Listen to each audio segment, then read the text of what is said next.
Well, good morning. It's the Big Mad Morning Show, 918-460-KMOD. That's the phone number. You can also text BMMS, then what you want to say to 82945. Listen online, the website that rocks, KMOD.com. Past shows are available on iTunes. Search under BMMS. Listen with your cell phone. Get the iHeartRadio app. Available from the App Store of your cell phone provider. More on that at iHeartRadio.com. And we're on Facebook. Facebook.com/BMMS69. That's where you can hang out with us each and every day. Good morning, Lindsay. Good morning, Corbin. You all right? Yeah. She sounded really weird there, didn't she? A little bit. Maybe a little too chipper, like she's trying to cover No, something up. good morning, Corbin. That's what I heard, yeah. I'm sorry. No, it's Corbin. fine. You can be any way you want. It's just an observation. Good morning, Gimpy. Well, good morning, Corbin. We got tickets we're going to give away to see Bert Kreischer. The machine's going to be here on Friday. BOK Center. Get your tickets, BOKCenter.com.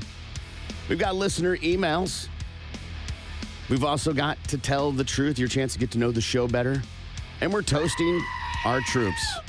We've teamed up with the folks at Shinerbach, and every Monday when we do our listeners are awesome, we're going to focus on vets. If you know a vet you'd like to highlight, want them to share their story with us about their service or just their life, sign up on the contest page at KMOD.com. Each vet we get on the air gets a case of Shinerbach and dinner for two at Mondo's Italian Restaurant in the heart of Brookside. We've talked before about goldfish collectors and people that collect carp and how much money is in that and how much money they trade that. Like, it's a ridiculous group of people that I had no idea about. Well, I found another bizarre group of people, and that is an influencer category, falconers. Okay, yeah, falconers. I mean, I don't know anybody personally, but I like where they're at. I mean, I like birds and animals and stuff like that. And if I had the money to buy a falcon and be a falconer, I would totally do it. Why? Because they're awesome. Those birds of prey like that are badass. I've had birds in the past, cockatiels, cockatoos. I've had parrots, but nothing that big. If you know what I'm saying. No, I have no idea. Having a pet owl, I think, would be awesome. A pet hawk, I would name him Mike. It would be great. Why? Because first and last name there. I'm not going to say it on air. Come on. You could say the name, Mike, and then what kind of animal is it? Hawk. Okay. Yeah. Just be creative. Well, I'm not trying to get in too much trouble, but I still think that being a falconer is awesome. Well, one of the guys has a net worth of over $2 million as a falconer influencer. You're fucking kidding me. And he was homeless and grew into this business. Of course.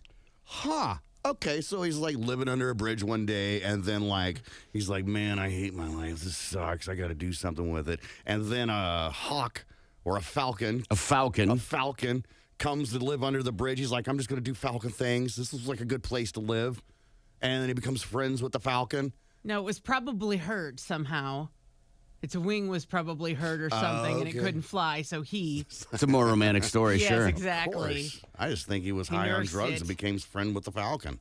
But whatever. All possible. However he got into it. And so his claim to fame is he bred the Usan bolt of falcons. Oh. The Peregrine falcon? Huh? The Peregrine falcon?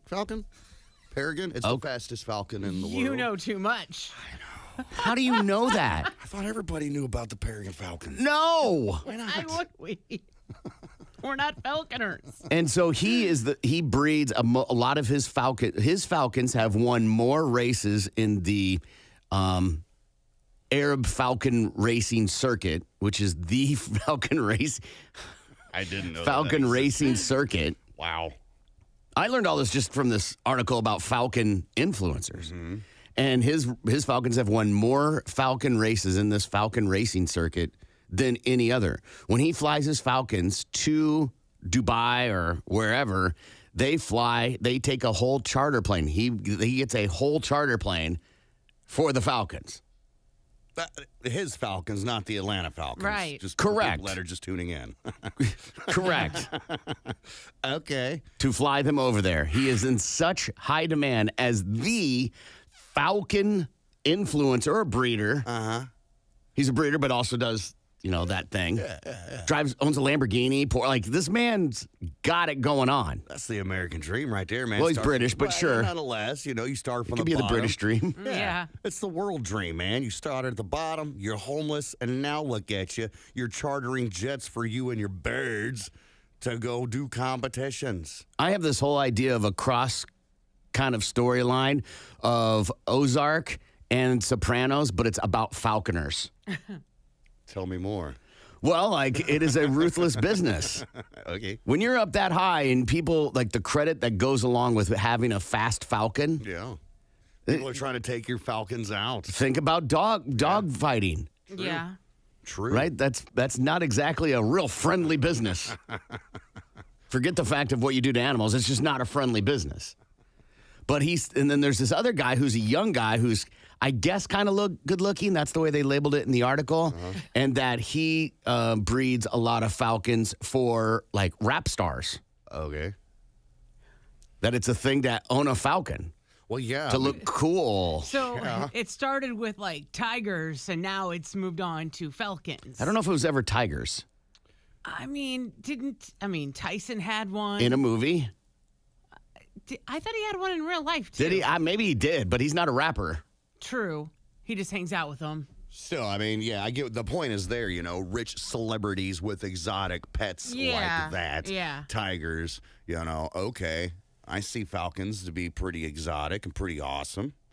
If I showed up to a party and I had my giant leather glove on. Right. Right? And a falcon on top of it.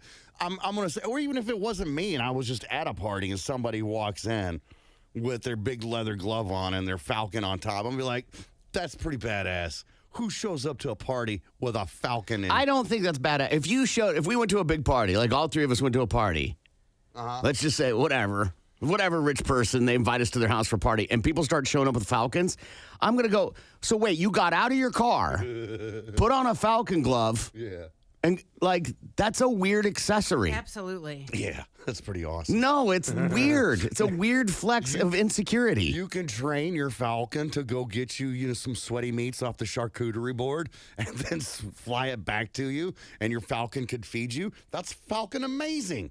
I love it. Besides the joke of using the word, to me, it makes no sense. But also, if you showed up with a tiger to a party, I'd be like, what? Mm-hmm. That's pretty awesome. Even your dog. I don't like it when you bring your dog to Home Depot. They don't belong there. Yeah, but you don't like much of anything, so that's not fair. true. That's not true. I'm confident in what I like, and I'm confident in what I don't like. It doesn't make you not like things. I'm with the whole dog thing at the Home Depot. There's no reason for him to or be Walmart there. or anywhere. Right. The pet store. End of sentence. Right. This is the world we live in, to where it's all about individuality. And if you want to bring your dog or your iguana to Walmart, then there's nothing we can do about it, because it's my right as a human being. I can't leave home without him. Listen, if you want to have it, that's one thing. But when you put it at jeopardy of biting me or me slipping in its piss, because you won't clean it up, you nasty, that's a whole other thing.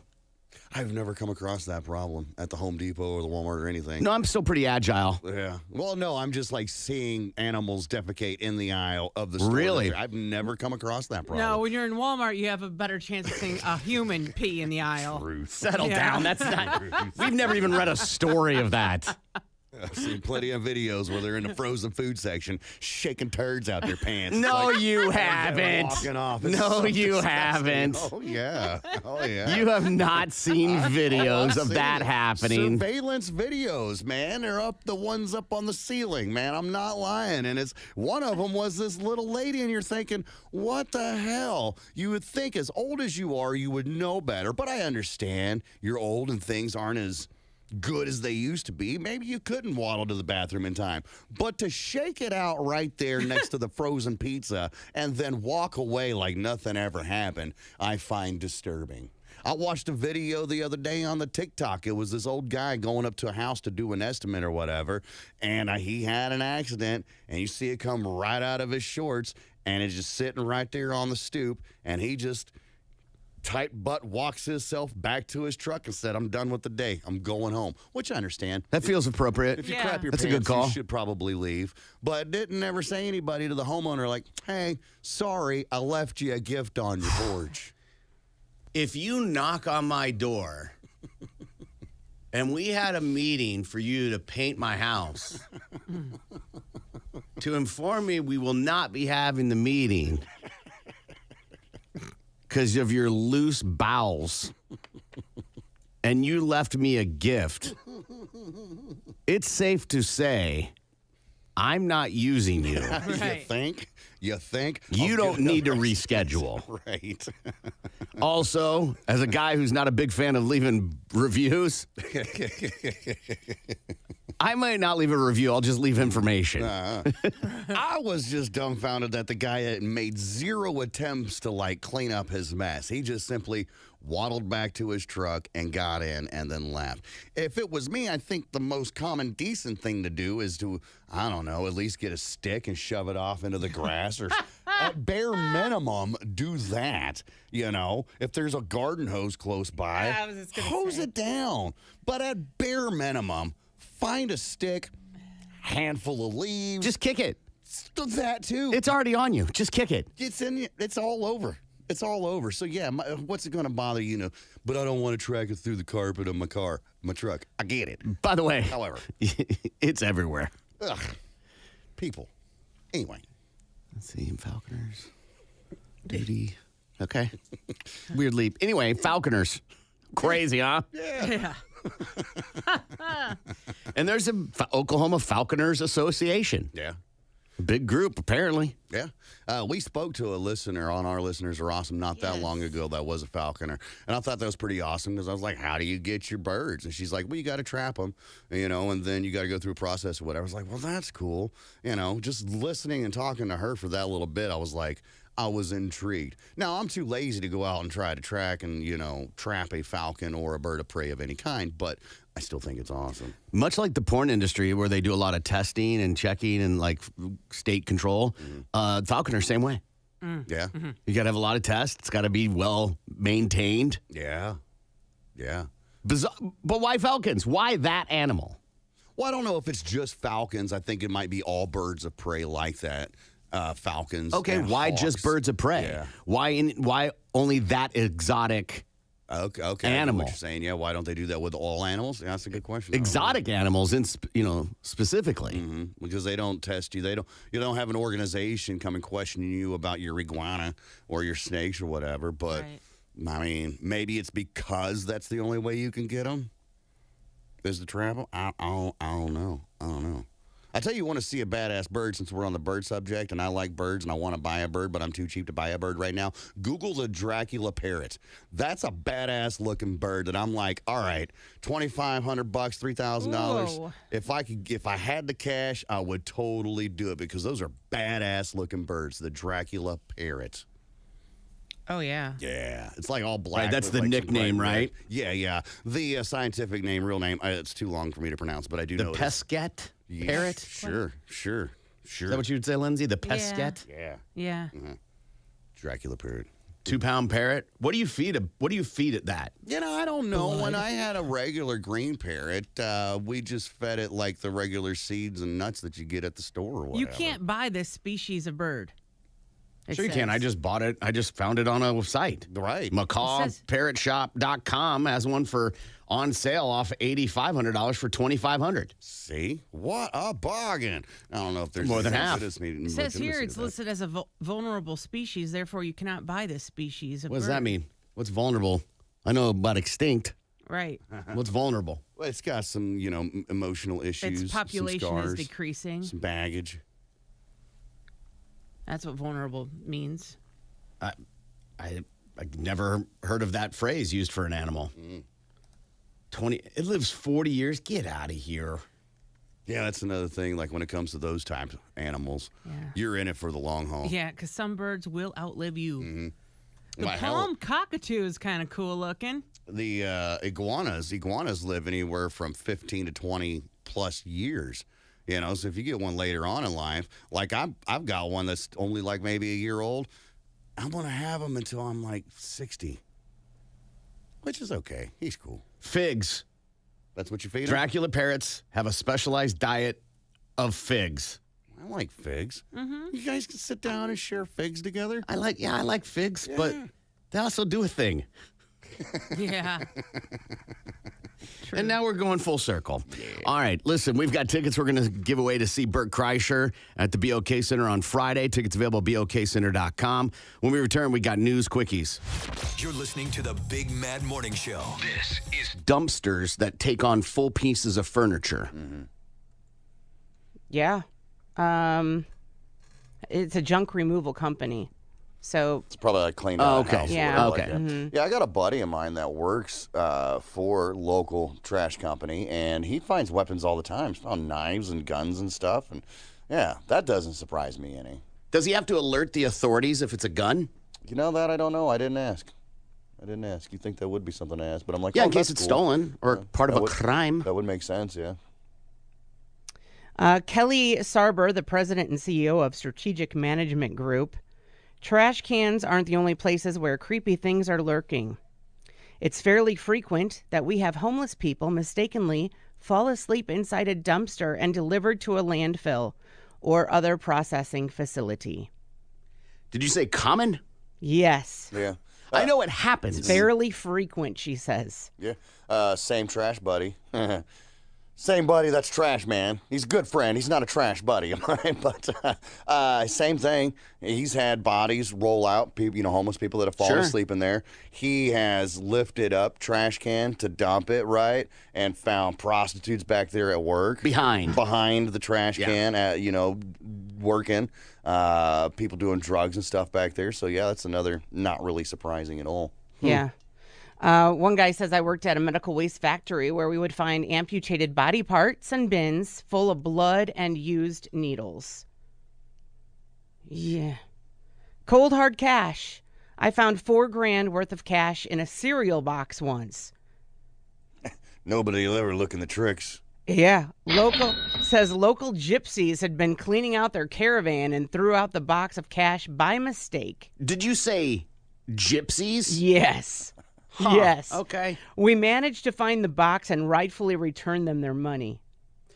I can only go with what I've seen happen with my trash being picked up. Mm-hmm.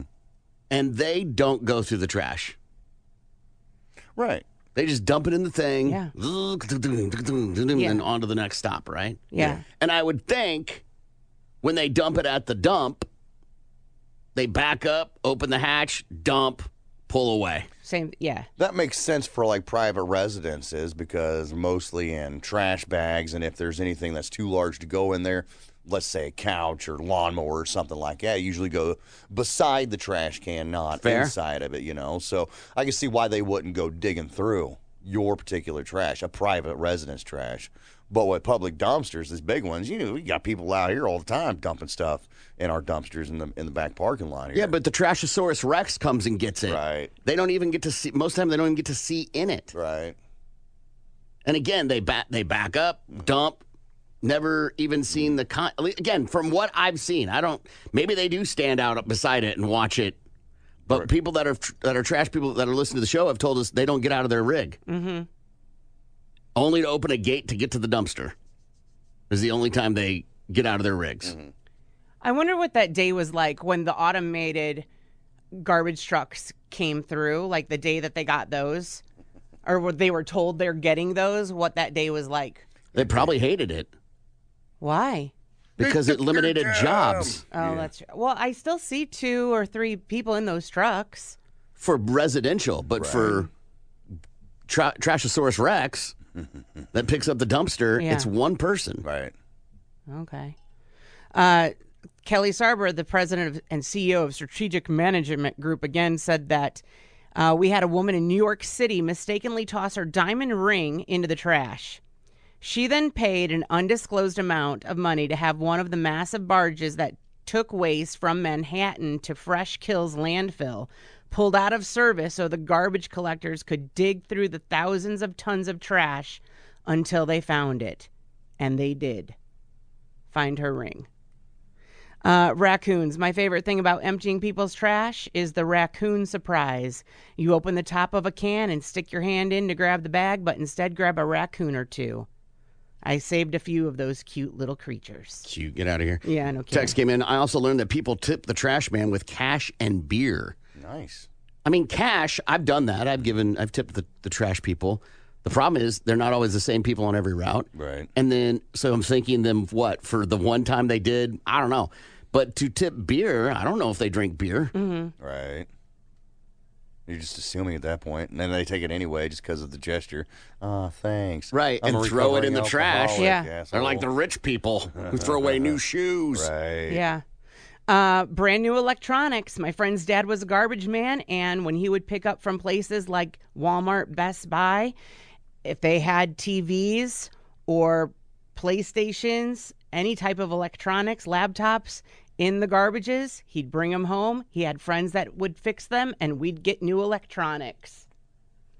Not I've bad. known a lot of people that have done that. Yeah. Go dumpster diving and find stereos and TVs and stuff. Yeah. Hospital biohazard waste. I ran a large trash hauling company in Georgia for 3 years. I can't tell you how many times hospitals threw their bio waste out to save on disposal fees. It got so bad the landfill ended up reporting them to big fines. In this state, you can take a thing of syringes, and as long as it's in not a Sharps container, but a container that cannot be punctured, like a thing of laundry soap, you can just write Sharps and then throw it in the trash. Huh. How about that? Someone texted in, I work for waste management. It does happen often. Homeless and crackheads sleep in the cans that I pick up, and it is cray-cray.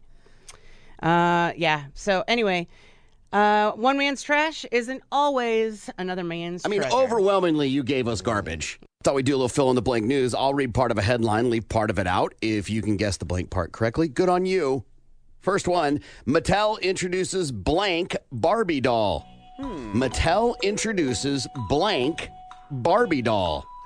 That's fun because they got so many different ones now. They've got prosthetic Barbie. They've got slightly overweight Barbie. Pregnant Barbie. Pregnant Barbie. I'm trying to think of the other Barbies that I've seen at the store. They think it's got a- a handy-capable Barbie in a Yeah. wheelchair. Think it's a transgender Barbie? It wouldn't surprise me. We'll go with trannies.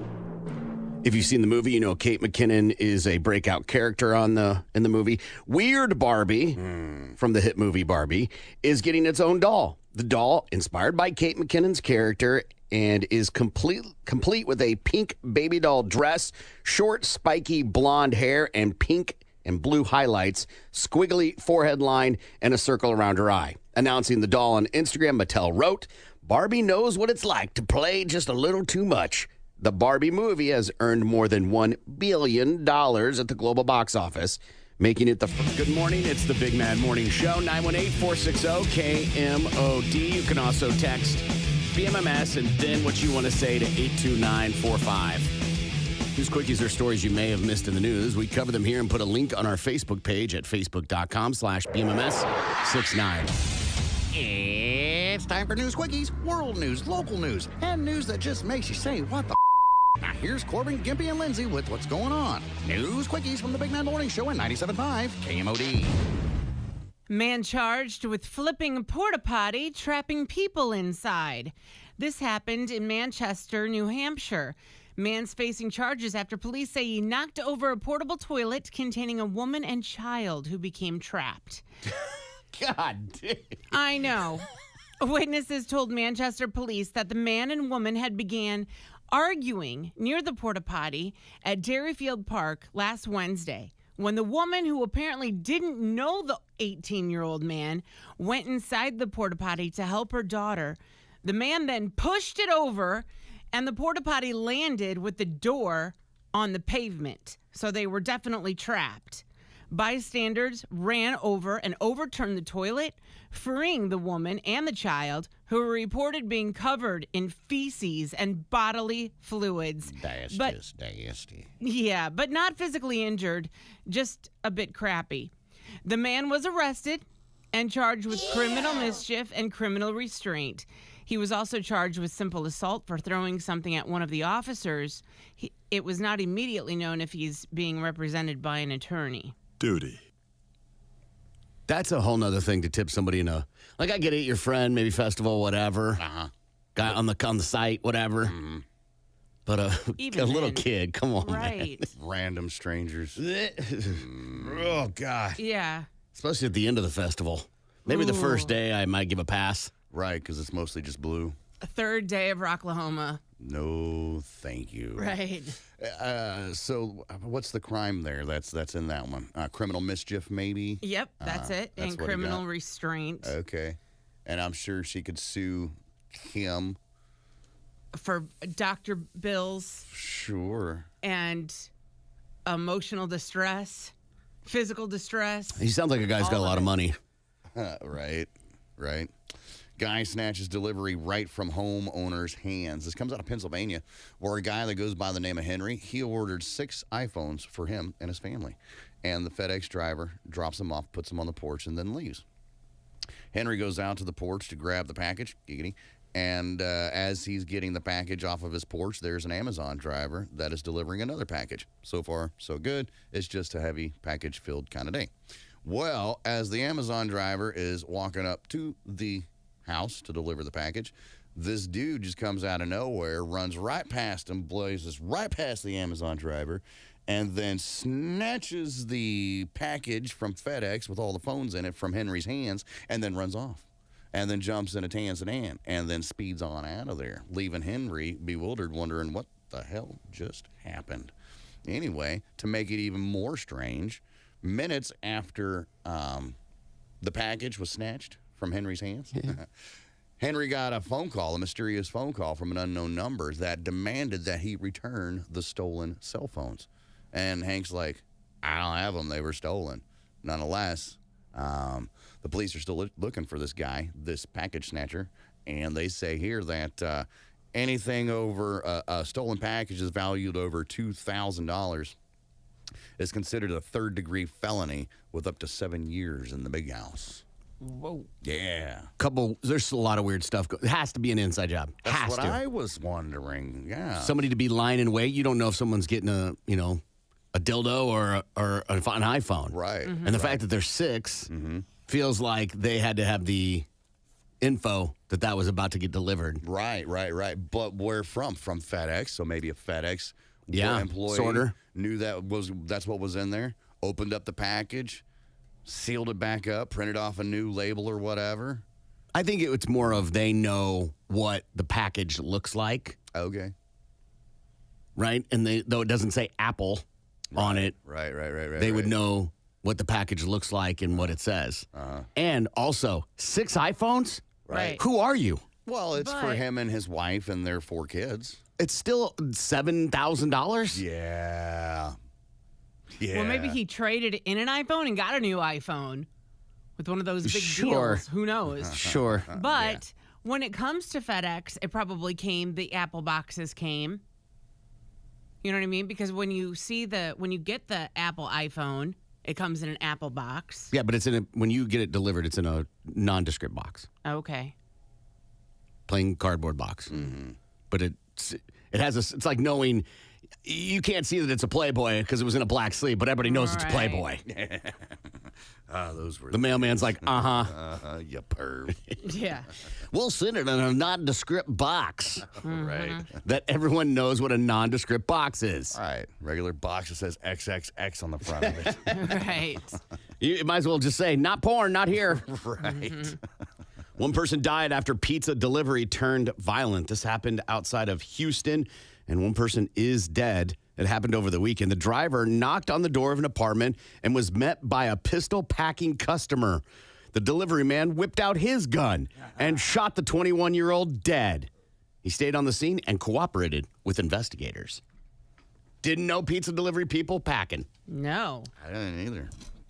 But I guess it kind of makes sense because you're going to so many different areas of the city and you don't know what's what. So having a form of protection does make sense. Except it's pizza. Right, absolutely. And very few pizza delivery people are taking cash. Like it's all done transactional on a website. Right. That's But true. you Or don't the know phone. what a hungry man's going to do for a pizza. Here's the pizza, bro.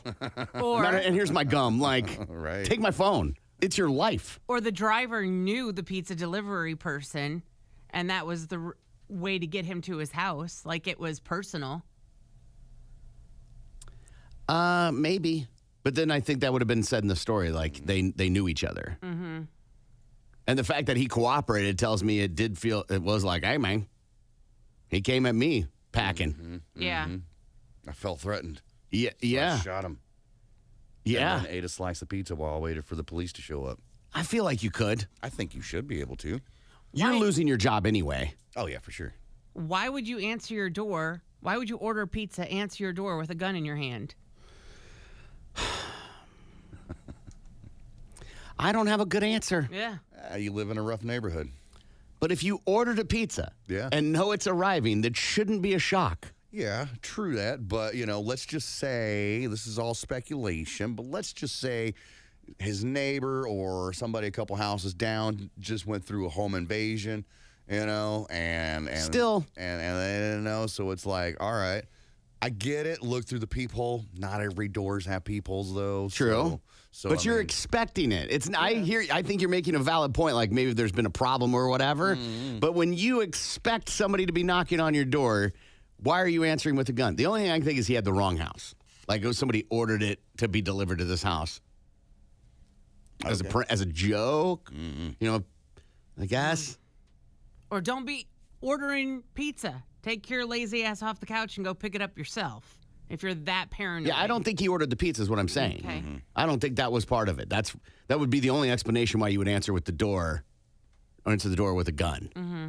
It's because you didn't expect somebody at your door. I get what you're saying. He's just sitting there on his couch or in his recliner watching MASH or whatever and gets a knock on the door. Well, I'm not expecting anybody. What is this? And then grabs his pistol, goes just in case, because, hooligans and stuff, and then it's the guy with the pizza, and it's like, okay, well, who are you? Why are you here? Confused old man situation, maybe even, and then shoots him. Or at least pulls his gun out anyway. Right, and so, the like- guy's like, oh, yeah, that's not a gun. This is a gun. Guy knocks on the door. And he's like, "What? Who's at my house? What's happening?" Comes out, points his weapon, Yes. and then the pizza guy goes, "Oh gosh, has time to unholster wherever." Yeah. I can't imagine he's showing it, Right. and then there's some questions here. Oh, wow, holding a pizza, too. No, you drop the pizza. Yeah, Good technique. You'd want to drop the pizza. Yeah, it's in one of those oven-ready bags or whatever anyway. So, you just kind of put it on the porch. Yeah.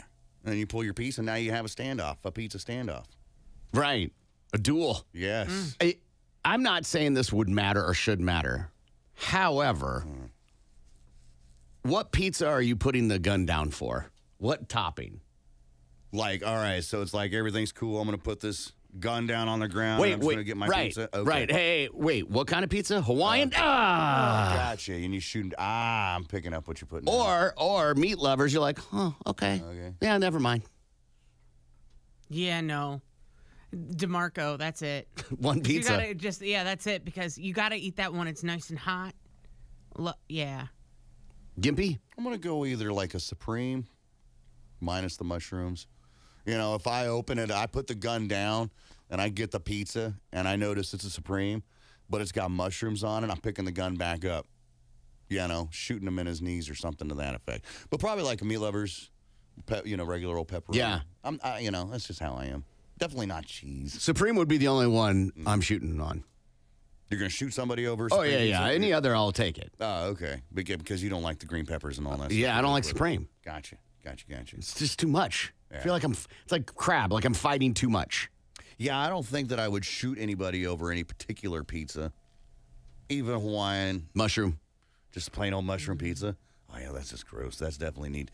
Yeah, anybody who orders just pizza with mushrooms only, no pepperoni, no ham, no nothing, just mushrooms only, the delivery driver and the person who ordered it deserve to be shot.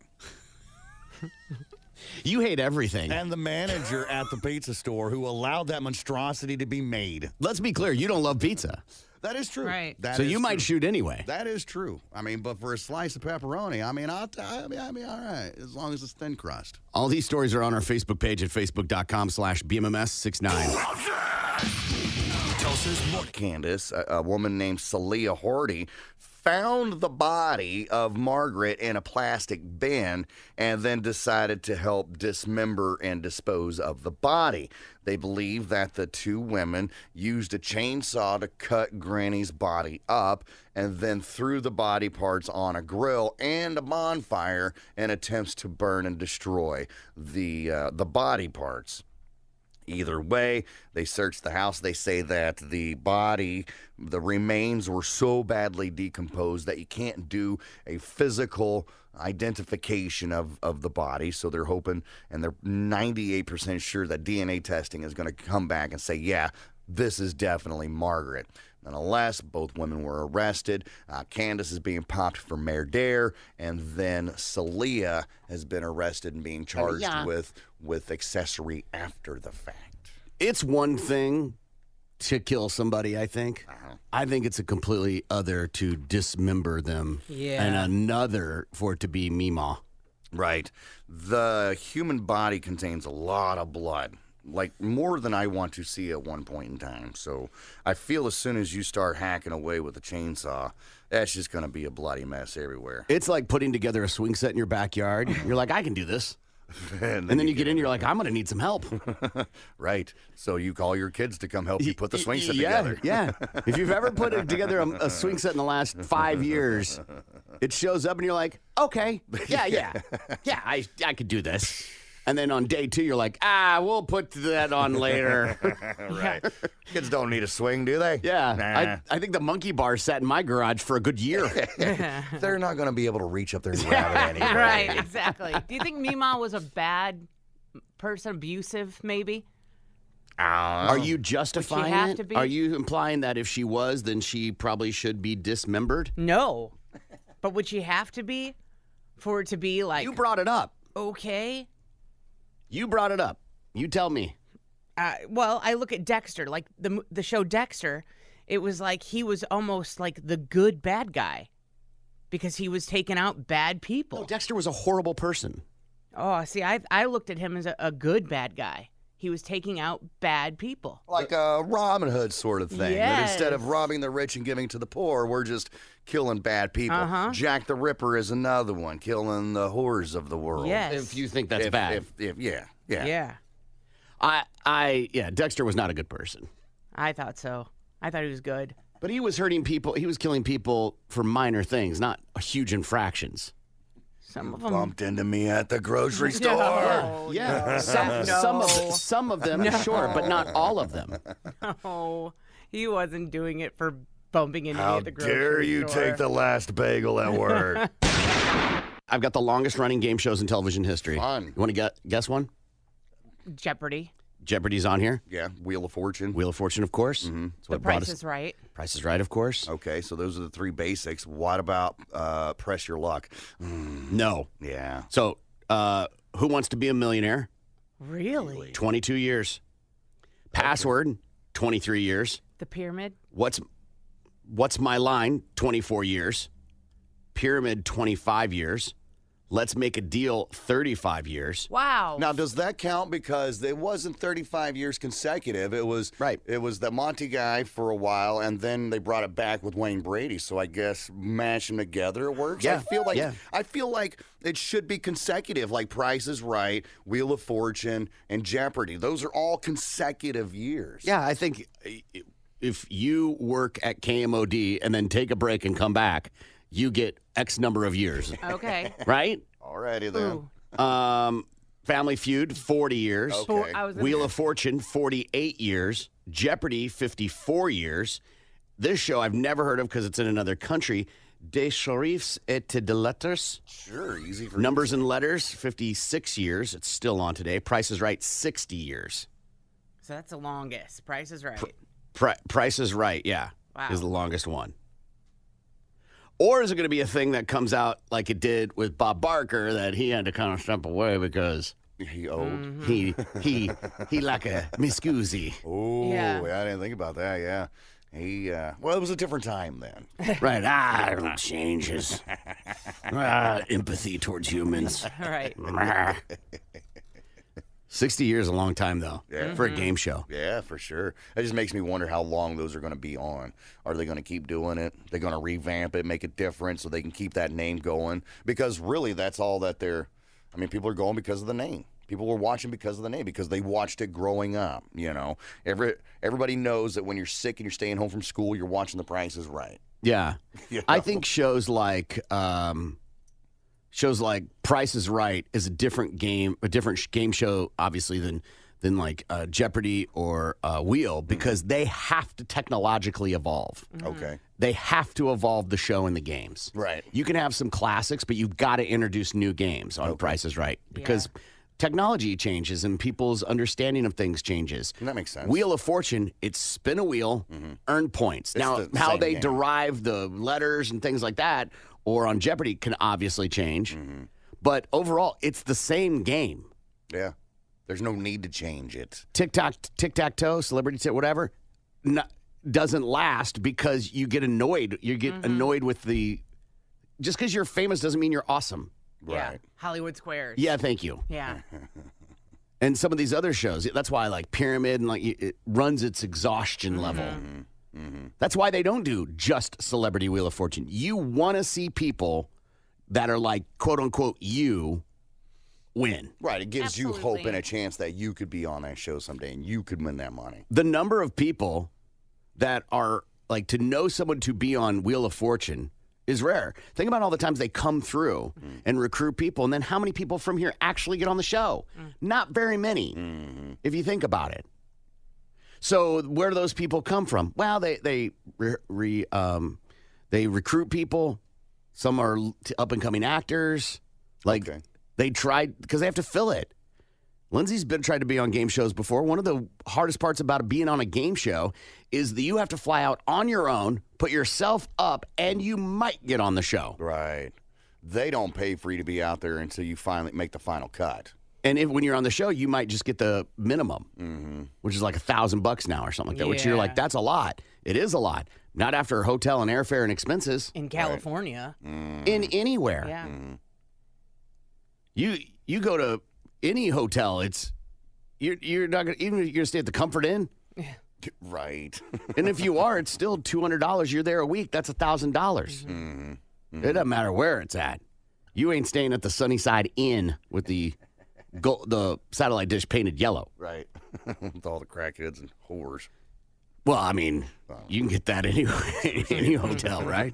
I saw this story circulating today about TikTok doctors warning the number one position for penile fractures.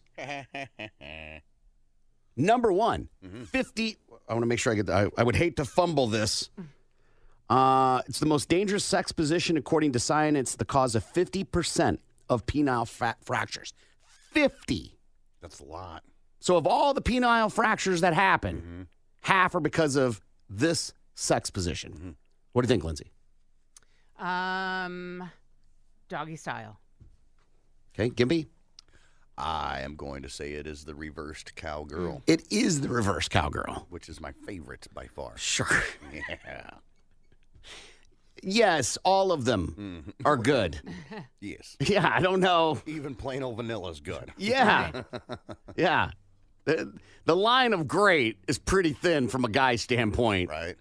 I mean, I guess it kind of makes sense because they're not looking and paying attention. But are you really looking and paying attention even if you're facing forward? You know what I mean? There's obviously no bones inside a penis, so it's a tear in the frenulum or the tunica albuginea. Sure. This is a rubbery sheath of tissue that allows for the penis to do what it does best. And that there is this new resurgence because of the doctor saying this on TikTok that people are like, oh, okay. So they're seeing more broken boners now because of the TikTok? No. The story of this being the number one sex position for a broken wee-wee. Okay.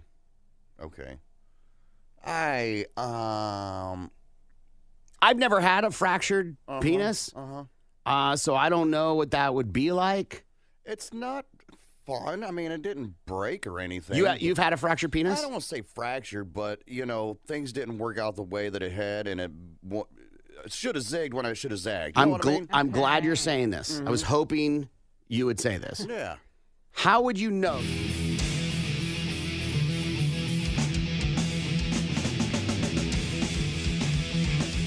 Good morning. It's the Big Mad Morning Show. 918-460-KMOD. Can also text BMMS and then what you want to say to 82945. See what Lindsay has for Balls to the Wall Sports.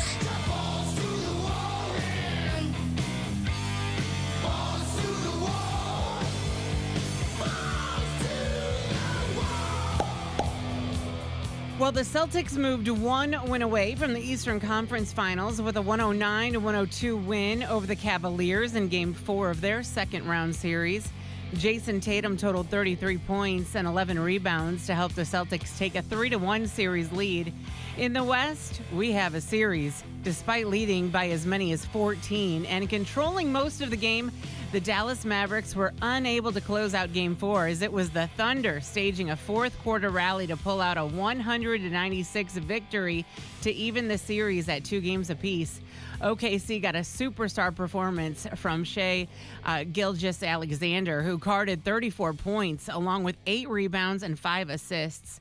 Chet Holmgren added 18 of his own along with 9 rebounds and 4 blocks. It was an inefficient night for Luka Doncic, who scored just 18 points. Kyrie Irving was again quiet with just 9 points, though he did have 9 assists. PJ Washington was pretty awesome with 21 points and 5 3-pointers. It just wasn't good enough. The series will now shift back to OKC for a pivotal Game 5 tomorrow night. Action continues tonight with a pair of Game 5s in the East. The Knicks play host to the Pacers at 7 on TNT. And in the West, the Timberwolves pay a visit to the Nuggets on TNT at 9:30. And both of those series are tied up 2-2. The game last night with the Thunder, Luka he missed that free throw where they could have tied. And he could tell he was frustrated. So 2 things. One, is he in a rut?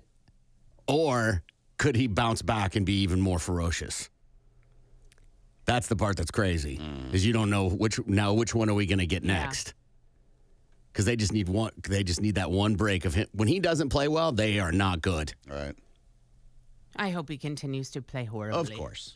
Tampa Bay Buccaneers and one of the league's top defensive backs will not have any contract drama when training camp opens up.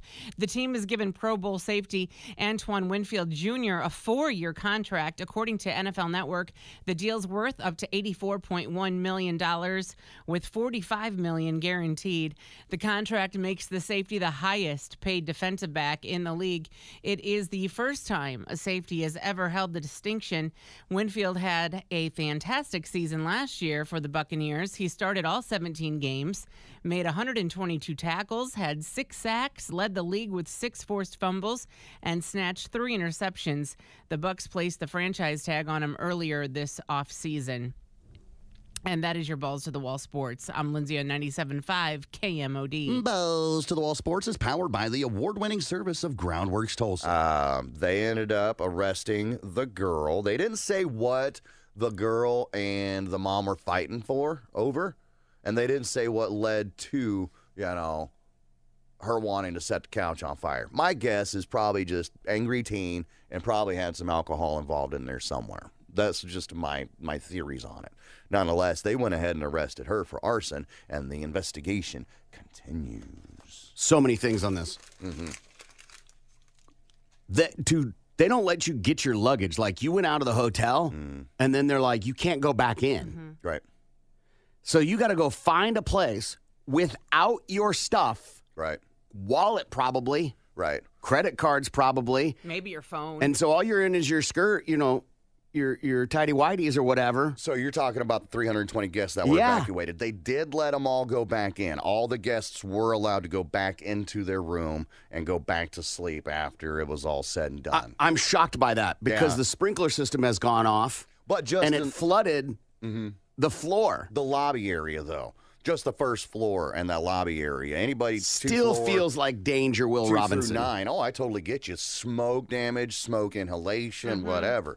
I was surprised that they let them all go back in as well, but that's what they said. Dude, I was unaware that sprinkler systems in a building go off by floor. Yeah, I thought it was all automatic at one time. everywhere. Yeah. Maybe this is a different one, but the story did say that they let all 320 guests or everybody that was evacuated go back to their room later on that morning, probably about 5:30 or so. Still, 3:30 in the morning, you woke up, you're probably on vacation. Sure. You gotta evacuate. Everybody go meet in the parking lot over there by the fourth Bob Evans street light. Yeah. Right, exactly. And then you're waiting there for hours. After they get everything cleaned up, Smoke fills the whole place. Oh yeah. And they're like, you can go back. I'd probably be like, okay, I'm gonna go get my stuff, and I'm gonna check out and go find another place. And then we'll deal with reimbursement after this. All right. Then the other thing I was thinking about, your kid does this. What do you do? What's the punishment? Right. We'll deal with this when we get home. How old was the girl? 16.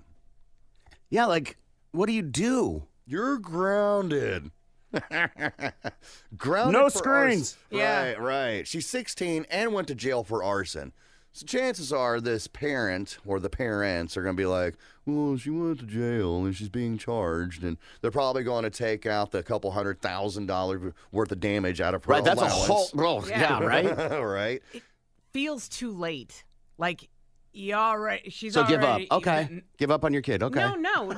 I'm not saying that. You're a lost cause. I tried that's for what you 6 said. years. It's too late. Why don't you go live on the streets with the rest of the crackheads? No, but I mean, like, it's too late to be like, you're grounded for, you know what I mean? Like... Well, typically punishments come after the infraction. Sure, but she's in jail. It'd be weird to ground your kid like you're a precog or something for something that hasn't happened yet. She's in jail. I don't know what you did yet, but you're grounded. I know you're going to do something. You're grounded. I hope jail kind of wakes her up a bit. Well, she's not going to jail. She did. They arrested her. But she went to juvie. Right. Okay. And she probably may not spend a whole lot of time Which in is there. which is an education system. Right. I mean, there's probably going to be big time fine. She's going to have to go to court. Her parents will pay. Yeah. Yeah. She will not be paying. That's what I'm saying. Like, she is going to be released probably to their Yeah. She'll be paying supervision. it back. If she's my kid. No, she won't be paying back. If she's my kid, she is. No. She's going to be working it off. Hard labor. For 40 years? Busting rocks in the backyard. This isn't you bought her an iPhone. Right. Tink. This is, as Gimpy said, if not 2 commas, it is definitely 100,000.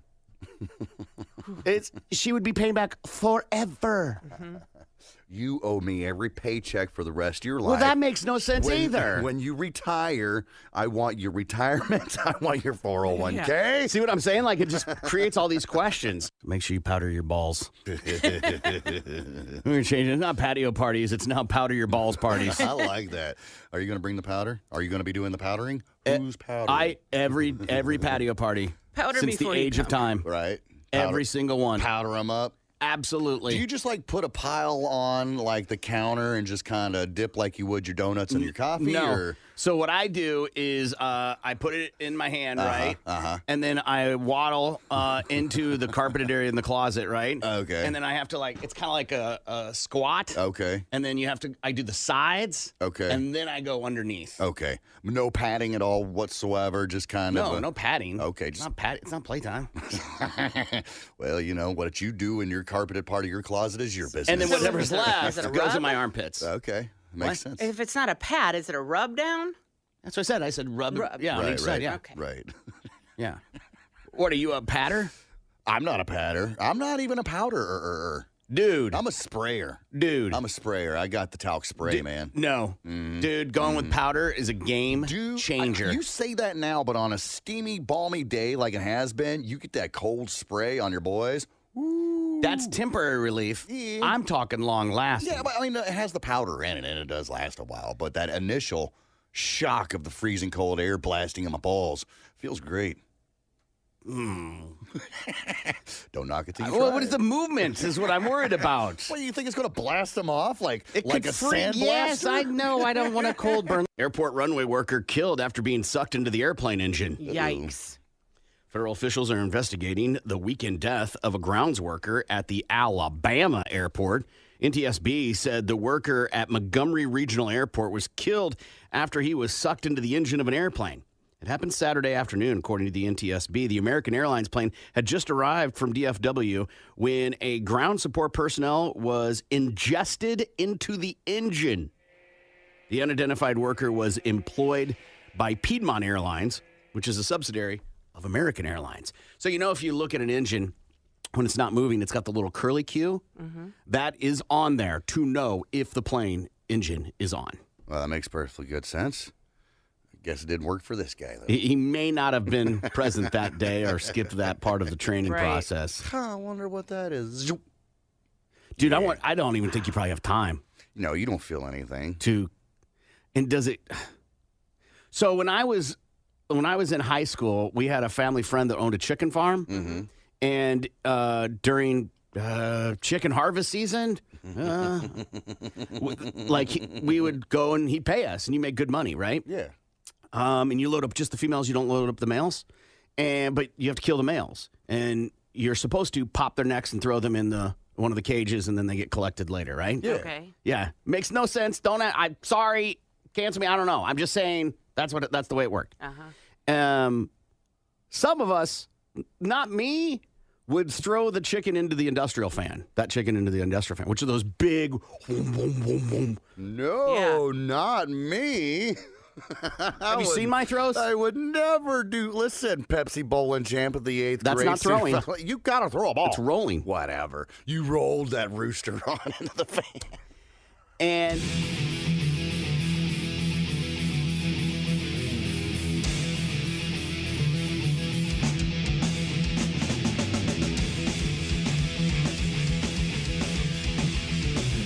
good morning. It's the Big Mad Morning Show, 918-460-KMOD.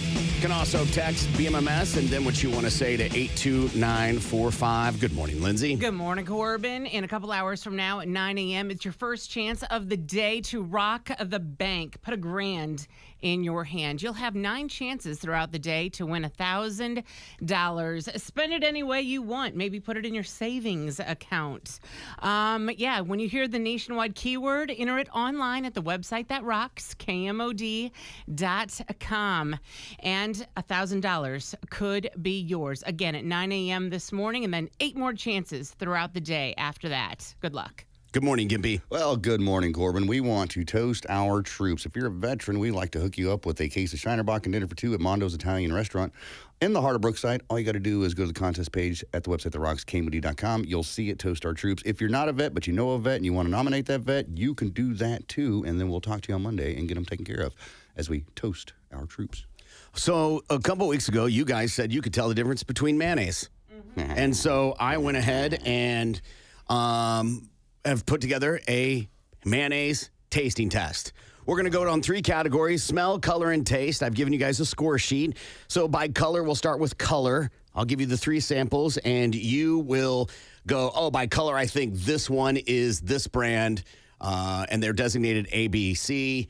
and you should have those in front of you. You should know which one's A, B, and C, which I'll tell you here in a second, okay? And then we'll do smell. You'll smell and go, oh, I think this one is this by smell. B is this flavor, okay? And then we'll finally do the final part, which is the taste, and then you can do an overall of, well, all right, I'm for sure this one is this brand. All B right. is this brand. So here is A, and it's written on the bottom, too, in case you forget. So there is A. Don't smell or taste it or anything yet. Here is B. All right. Again, these are all mayonnaise. Lindsay asked for a cracker. I said just the couple that are in here. And then there is C. All right. And so the flavors are Hellman's, Duke's, and generic. Okay. Like great value or something Sure. to that effect. Yeah. Yes. Always say yes. something. Okay. So the first one, let's just go off color or look alone.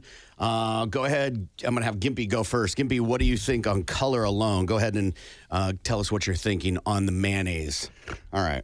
Because we should point out, too, by the way, Lindsay said Duke's is the best. Gimpy says Hellman's is the best. Oh, no, I'm Duke's guy. Oh, okay. Duke's I thought you guy. said Hellman's was the best. That's why I threw it in there. Absolutely. I used to be a Hellman's guy. Honestly, if you want to think about it, I used to be a Miracle Whip kind of guy because that's what my mom had, and that's what I was raised on. My brother was always a real mayonnaise kind of guy, and then he got me turned on to the real mayonnaise. I'm like, oh, okay. So I started off with Hellman's. And then a listener had said something about Duke's. I was like, what's this Duke's mayonnaise? I've never heard of this Duke's mayonnaise. And then I had Duke's mayonnaise, and I was like, Duke, you got some good mayonnaise. So that's how I got turned on to Duke's. I was the same way. I grew up with, that's why Miracle Whip isn't in here. It's not mayonnaise. Yeah, it's not. It's salad dressing. But it was always presented to me as mayonnaise. Yeah, Velveeta was always cheese. Right. Right. Stupid parents. All right, so color alone, what do you think, Gimpy? By looking at them, what are you thinking? I am thinking that B is definitely Duke's. Okay. Based off the color alone. Just based off of the color alone. Well, now that I think about it, this is fun. This is fun because it's been a while since I've never had generic mayonnaise. Really? Seriously. You're a bougie mayonnaise guy, huh? Mm-hmm. Okay. But I have had Hellman's, and it's been a little while. And I have had Duke's, and I've got Duke's. I've got 2 containers of Duke's mayonnaise in my house right now. One in the cabinet, one in the fridge. And it's not like I eat a lot of mayonnaise. Don't even want to run out. I just forgot. I thought I was running low, and I got another one, and then I realized I'm not running as low as I thought I was. So now I've got extra mayonnaise. Okay. So I look at it. I'm like, I'm trying to remember, and I'm thinking that B is going to be the Duke's. Now the hard one here, based on color alone, is between A and C. When you know your answer, Between please A and write it C. on your sheet so you can keep track. So if you think Gimpy that Duke's on color alone, please put B in the color section here. Yeah, okay, so in I'm the gonna appropriate column. I'm going to go ahead and do that. Okay. I am going to go ahead and say I'm just going to go ahead and do it. A, B, and C. A's Hellman's. Right in a row. Mm-hmm. Okay. And then C is the generic. What about you, Lindsay, on color of the mayonnaise, the great mayo taste? How's my mayo taste? We're going on taste or color? Color. No, color. Color, That's what it's color. called. Yeah. On color, I agree. I believe that Duke's is letter B, and they're close on color. Hellman's Very and the close. generic. It's very, very close. But, I don't know. That C looks a little Hellman's-y. I even gave her plenty of time. Like I thought she'd have to debate this while we were talking. But I have a feeling he's right. I think A is Hellman's.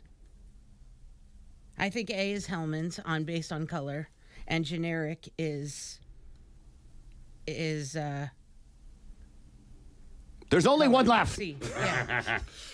No, what's fun is like, all right, we've already labeled it out. So, like, what's the point in doing the other two? The smell and the taste. Maybe it'll change your opinion.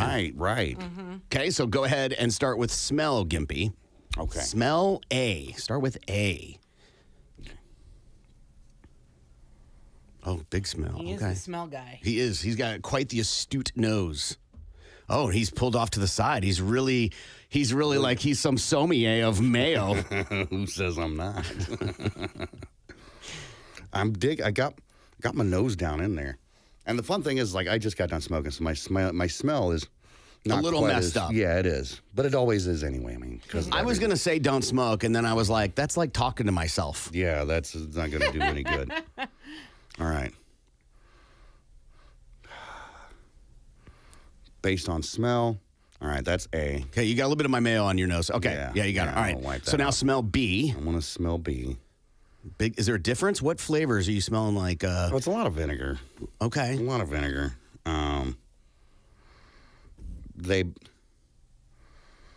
Okay, I'm moving on to C now. I mean, they all smell like mayonnaise, right? Oh, good.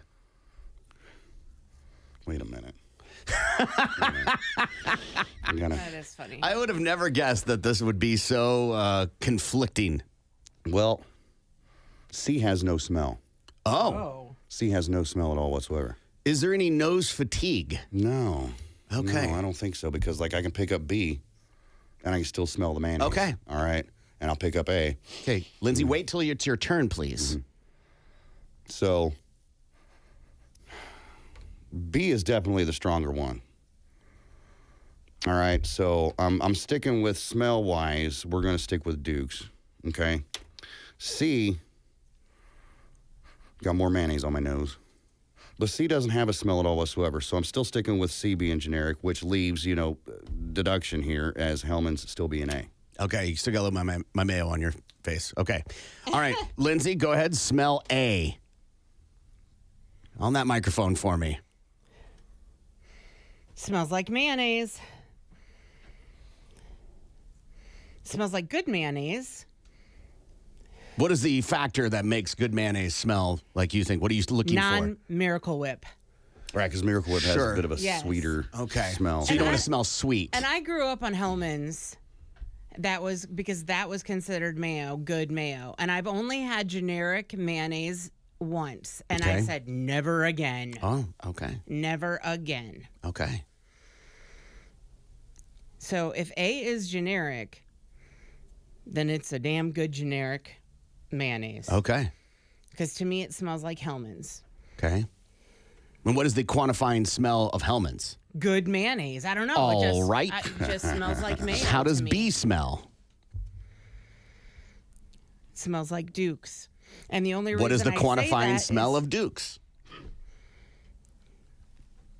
Again, it smells like mayonnaise. I mean, mayonnaise just has that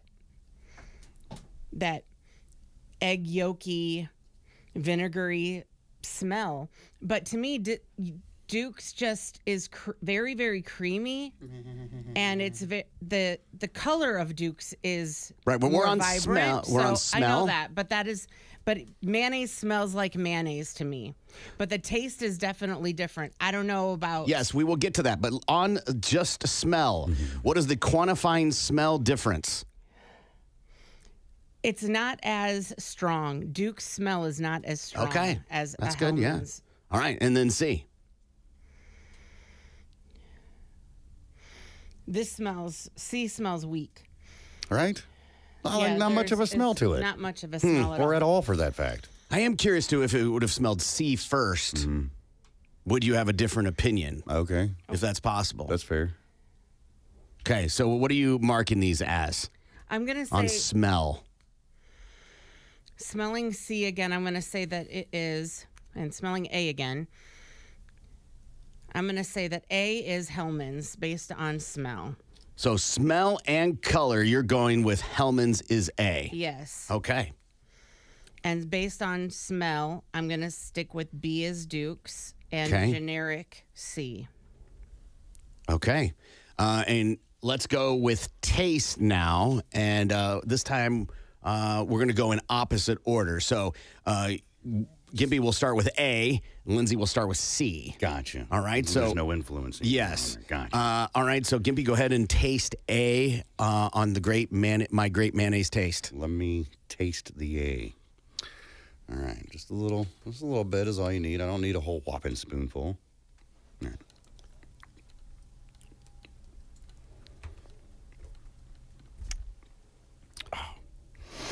Got two more to taste too, by the Yeah, way. I know. Straight mayonnaise by itself, man. Not good. Not good. But, all right, I'm going in for one more. It's not like I'm hungry. It's just You need a second taste of it? because I'm fairly certain I'm sticking with Hellman's to be A, Okay. based on taste. I should have brought my water in here. Flush the palate. Yeah, go ahead. Yeah. Go get All right, it. Go get it real quick. And while you're doing that, we'll have Lindsay taste C. Yeah, so Lindsay's going to taste C. She just got a little bit. She just needs a little bit of a taste.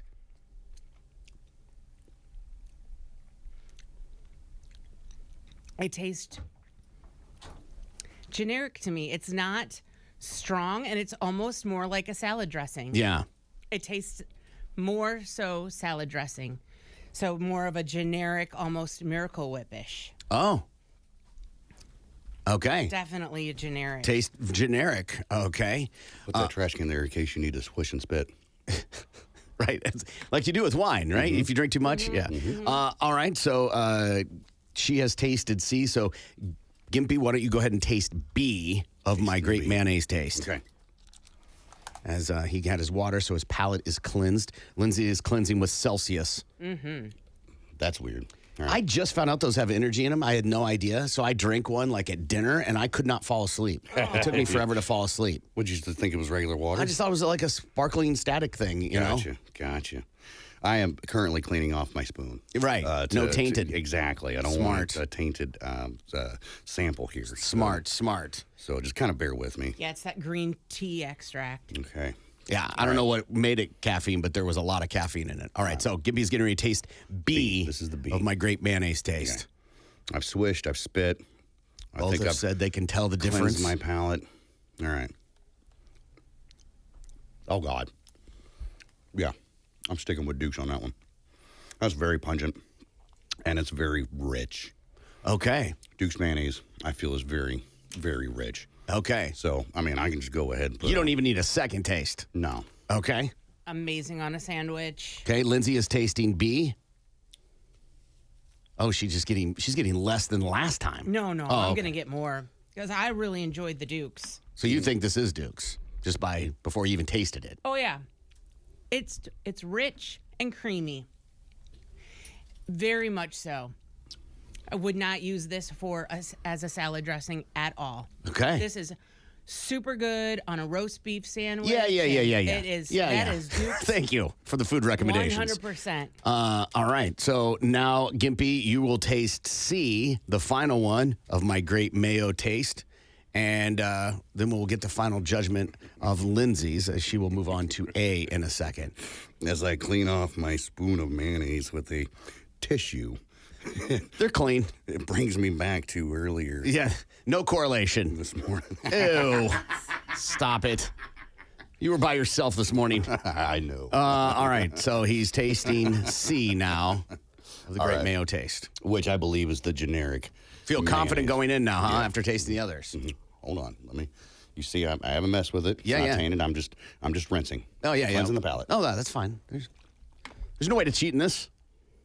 Because there's a mayonnaise film in my mouth Yeah. right now. I feel like Duke's is a little oily. Okay, too. Wait your turn, woman. All right, here we go. This is the C. Tasting the C. Yeah, you are. Oh, God. Ugh. Yeah. That's cheap as hell. What are you tasting that makes it cheap? It's very tart. Okay. Okay. To me, Duke's and Hellman's is not. It's not sweet, but it's not as tart as that. That made me cringe. And when it comes, at least in my experiences with generic foods, there's a huge taste difference, and most of the time it makes you go, "Ugh," and that's exactly what that did. So just based on my gut instinct, I'm sticking with C being the generic. I'm sitting here thinking to myself, I'm like, surely he's not just going to ABC them right there, and put them on the sheet the way they are. Maybe some kind of trickery. Who knows? Trying to get into your head. But at the How's that working out? At the same time, I feel like I'm in The Princess Bride right now when it's like, when they're drinking the poisoned wine Yeah, or whatever. yeah, And it's like, yeah. I feel like I'm in that scene right now. So either way, what's done is done. A, B, and C, Hellman's, Duke's, generic. Okay. Somebody's texting in Duke's greater than Hellman's. Another one. Mayo should have been done with a total of 9 spoons in 3 categories. Sure. Well, we get your own show. Do it your own way. Another one. Miracle Whip greater than mayonnaise. What? Another one. Should have had some coffee beans to cleanse before the smell test. Sure. Does that help? Listen, Yeah. like everything else on this show, we half-ass it, so I don't know what you're looking for. All right, Lindsay is going to taste A now. Yeah, gross. Mayonnaise burps the worst. Oh, Lindsay has either a revelation or confusion. How about some words? It's Hellman's. It's more potent, but I think it's because Where was the confusion? It's stronger. It tasted stronger to me. Like it didn't taste great. Oh. Didn't taste great. Oh. The generic didn't taste bad to me, but at first the A did not taste great, but I tasted, I think because I've been spoiled on Duke's. I grew up on Hellman's and I've always been a fan. But then Duke's ruined me for Hellman's. I honestly believe that. But I know the smell of Hellman's, and A definitely smells of Hellman's mayonnaise. So what's your final ranking? I believe that Hellman's is A, Duke's is B, and the generic is C. Now, what kind of generic? I have no idea. Well, that doesn't If matter. It's, great It's generic. value or It's whatever. it's Yeah. generic. Right. All right, any changes? Lindsay? No. Gimpy, any changes? Nah, I'm not changing anything. Is your order the same as Lindsay's? Yeah, A, B, and C, Hellman's, Duke's, generic. The question of the day is, do you have the bottles with you with the letters written on them, or you just got answers written No, down? I on wrote a it all. piece of I paper? wrote it all down, but the bottles are in the fridge. Fair enough. Yeah. They're none of them are. They're none of those. Just kidding. The hell am I eating? They're all the same kind. Yeah, right? Yeah. They're all generic. It's funny. We're firing people around here. You think we can afford mayonnaise? Yeah, right. Oh no. Hellman's was A, All right. and that All right. leaves Duke's in the generic, and Duke's was C. Just kidding. Duke's was B, and the generic was C. You guys got it perfectly. You both know your mayo. Good job. Oh, yeah. There's no way I could have done this. Not at all. Yeah? Nope. You really? Not at all. Just because, like, all mayonnaise tastes the same to you? Or I'm not a big mayonnaise guy. Okay. 2, I just don't pay attention to condiments that much. Fair enough. I'm not all in that way. Okay. If I'm making something, as Lindsay pointed out, a roast beef sandwich, how delicious it is with Duke's, I, 1, would never put mayonnaise on a roast beef sandwich, and 2, I would just go, do we have mayo? And that'd be the end of the conversation. Right. Doesn't matter what kind it is. Yeah, whatever. I'm just not as well-cultured in the mayo world as you two are. Fair enough. If you were to put your senses to the test, what product do you think, or item, or whatever, do you think that you would be able to blindly test like we just did here? A hot sauce, maybe? No. No. No. I don't think I could. Okay. I mean, I could probably do food. Right, that's what I'm saying. It doesn't have to be Like I could go, condiments. like I could taste food and go, oh, that's mushrooms or that's Right. jicama. Okay. But I could not do brand difference. Okay, so in, like... I mean, obvious beers. Right. Like I feel like maybe I would get close in beers, but I do not have enough confidence in knowing the difference. Like, it'd be like, beer would be like doing Dr. Pepper and Coke and Mountain Dew. I know which one's going to be which. Gotcha. But if you tell me the difference between Dr. Pepper and, the Mountaineer one or whatever it is, It's Dr. Thunder. Dr. Thunder, sure. Yeah. I'm probably going to be like, maybe I would know. Slide in a Mr. Pibb in there or something like that. Yeah. I was thinking more like, like chicken tenders or something like that. But that's something you'd have to be blindfolded on. Yeah, I feel because, I think you'd be so. looking at him and be like, oh, I could tell this Oh, is from yeah. Waldo's or this is from Raising Cane's or whatever. So like a blind. Someone texted in a coffee taste test. Maybe. But Between different brands of coffee like Folgers, Maxwell House. Starbucks, sure. Starbucks, okay. I don't know. I think there's a different, like, I would probably be able to go, oh, well, that's definitely not Starbucks. But I don't know if I'd be able to, if you put Starbucks and another high end in there, I probably wouldn't be able to tell the difference between those two. Right. You drink Starbucks all the time. Every day. Yeah. But, that was creamy. yeah, I'm not as good as with the mayo as you two are. You know your mayo. Smell, Yeah. taste, and color. And Miracle Whip, as Viscosity. far as that goes, you put that in a fruit salad, then it's... A fruit salad? Yeah, well, Mayonnaise in a fruit salad? No, That's no, gross. Miracle Whip. Miracle Whip. Miracle Whip in a fruit salad's gross. That's the only time I've ever needed it what my grandmother would make those. What do they call those? A Jello with a Jello mold. I have no idea. There would be Fruit and apples Miracle in there. Whip. Yeah, and that doesn't has- even sound right at all. And oranges and yes, With Miracle Whip. Yes. Are you sure? Yep. That was the only time. Because I've had a fruit salad with vanilla yogurt. Miracle Described Whip. how you just said it, but I've never had it with Miracle Whip. That's disgusting. You just ain't living, my friend. Well, I'm not Southern. All right, we got to take a break. We'll be back. More of the Big Man Morning Show is next. Gross. It's pink mold. Yeah. It's mold Gross. Yeah. in the toilet bowl. Yeah, that's okay. Ugh. Now, I mean, there's a difference between is there sitting urine or like, Mr. Hanky, is he taking Skid a little marks. swim right there? There's some rubbing his racing. Right. Like, Gross. previous person was a freckler. I get what you're talking about. Yeah. Dude, that happens, bro. That happens in everybody's house. I'm hoping that you would, at least go in there and take that little brush and whirl around a little bit. But you didn't. You didn't, exactly. But I mean, it is what it is. Everybody poops. Everybody has that, whatever you may need a knife for. It's okay. Bidet, dude. Bidet. Right. I get it. That cleans the skid marks off of your end, but I mean, this is down on the porcelain. I don't think it works like that. Eat some fiber. What's the strangest type of bird that you'd be willing to eat, such as a shoebill stork? You know what a shoebill stork is, Lindsay? No. Look it I up. mean, Look up shoebill stork. Shoebill stork. It will, if I remember correctly, this is a very bizarre-looking bird. It almost looks human-like. Got a giant honking schnoz. It is terrifying. Yeah. It will haunt you in your nightmares. And if I remember right, it makes a horrendous sound.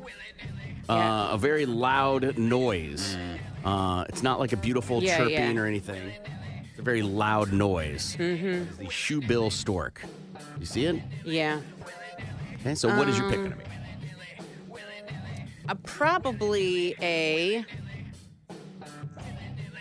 What's the one? What are the We call him. My husband calls it a Harry Truman, and that's not what its real name. We see. Dropping bombs? Huh? Is it just dropping bombs everywhere it No, flies? it's the. Now I can't even think of the real name of it. You see him a blue herring. Is that what it is? Blue herring. What? Isn't that a fish? See him all the time on the. So it's the ones you see in the ponds, and they got the long Yes. legs and stuff Yes. like that. Yeah. Hurrah. The heron, yes. Great blue heron. Yes. Okay. Just out of curiosity. Gimpy? Can I say big? Huh? Big? Bird. Big bird. Okay. Oh. If we're going like a legit bird, Yeah. I'm going to go with the flamingo. Yeah, that's where I was going. Yeah. Yeah. I want to see if it tastes like shrimp. Yeah. Flamingo or That's roadrunner. true. One of the two. Yeah, why not? That sounds fine. Penguin. I'm down for some penguin. Oh, yeah. Some fricasseed penguin. Yeah, you don't have to worry about it getting, it's cold. It's right there on the ice. Right. Who doesn't? Some good penguin. Yum. I'm going to name some dishes. You give me a scale of 1 to 10, 10 being awesome, Okay. and 0 being pass. Okay. Okay? Lindsay, you're in on this too. Okay. 10 being Let's awesome, start 0 let's being start nothing. basic, right? Yeah. Spaghetti. Lindsay? Oh, 10. Okay. Gimpy. 3. Okay. Fettuccine Alfredo. You can 10. You can say 10. It's fine. Could I say 11? Gimpy? Oh, What kind? Is it seafood or is it chicken? This is just the cheese. This is Just no the chicken, sauce no and noodles? Yeah. 0. Okay. Manicotti. So manicotti, for those who don't know, it's a ricotta. Mostly the time it's a ricotta-based filled noodle. Big ol' honking noodle, too. it's a 6 for me. Okay. That's a 0 for me, dog. Okay. Stuffed shells. 6. Okay. Gimpy. 2. 2, if that. I'm struggling for a 2, bro. Okay. That's fine. Yeah. Lasagna. 3. Wow. Gimpy. Who's making it? Whoever your favorites is. It's even my ma's lasagna. That would like rank like a 2 or 3 for me, and that's because it's mom's. So lasagna just in general. Yeah. That's a 1. Chicken Parmesan. Chicken Parmigiana. 9. Never had it. What? Crazy. It feels crazy. Yeah. So that's going to be a 0 for me, dog. Oh, my God, dude. Chicken. Oh, my gosh. Is it the eggplant and the... Nope. That one's good too. That's different. Okay. Yeah. I don't know. All right. Chicken piccata. Chicken piccata is the lemon chicken. I know. It's lemon. Yeah, 7. That's 0. Oh, my God. Like we went to that fancy Italian place for the boss. What was that, last week? His lunch or whatever. And I'm looking at the menu. I was like, Mondo's, great Italian restaurant. Mondo's. I respect them and what they do. It's just Italian is not for me. I'm like, I don't know what to get. Everything on the menu had either mushrooms or lemon on it. And I was just like, what's this stuff with the shrimp? Sounds good. I'll eat the shrimp over the noodles, which is exactly what I did. I mean, I wanted to see. All right, so let's just go with a couple things here because I'm trying to find fried mozzarella. I mean, that's just deep 10. fried cheese. But even then, I want to give it like a 4. Calamari. 10. Calamari. I'll go ahead and give that like maybe a 6 or something because I've had calamari at other places that's not Italian food. Bruschetta or bruschetta. 10. Was that the fancy bread? It's most of the time it's toasted little pieces of bread with tomatoes and olive oil and balsamic and basil and Yes, stuff. the extremely stale bread that you chip a tooth on every time you eat it. That's a 0. Let's see. Let's get spaghetti and meatball ravioli. Lindsay? 6. Only if it's Chef Boyardee. Which actually his name was Chef Boyardee, but we had to Americanize it. Yeah. Give me your rating, Mr. Wikipedia. 1, Tortellini. 4. 2. Peppers and onions. That's it. Like no sausage to put them on It's or sausage, anything? peppers, and onions. It's typically But like a 4. bun, you know? Mm. I mean, I guess with the sausage, peppers, and onions, I give it like a 3, 4, maybe even. fettuccine carbonara. What's the carbonara part? Bacon. Oh. That's a 5. What? 1. Eggplant parmigiana. Yeah, that's 8. That's a big 0 for me, homie. Meatball sub. Oh, God.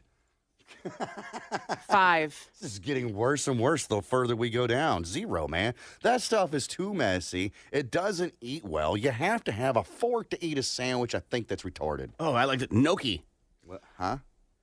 Oh, okay. I've had that come in like a Hello Fresh or something like that once. And I was like, what is this? What is this garbage? Oh, you didn't enjoy it? Lindsay. 5. 0. Oh, my gosh. I know it sounds crazy, but like when it comes to like the Big Ten of restaurants and foods and stuff, Italian's at the bottom of that list for me, man. Somebody texted in and said, you think Zio's is delicious? You got to try Luigi's and Skytook. So authentic. I think it's run by the actual Italian mob.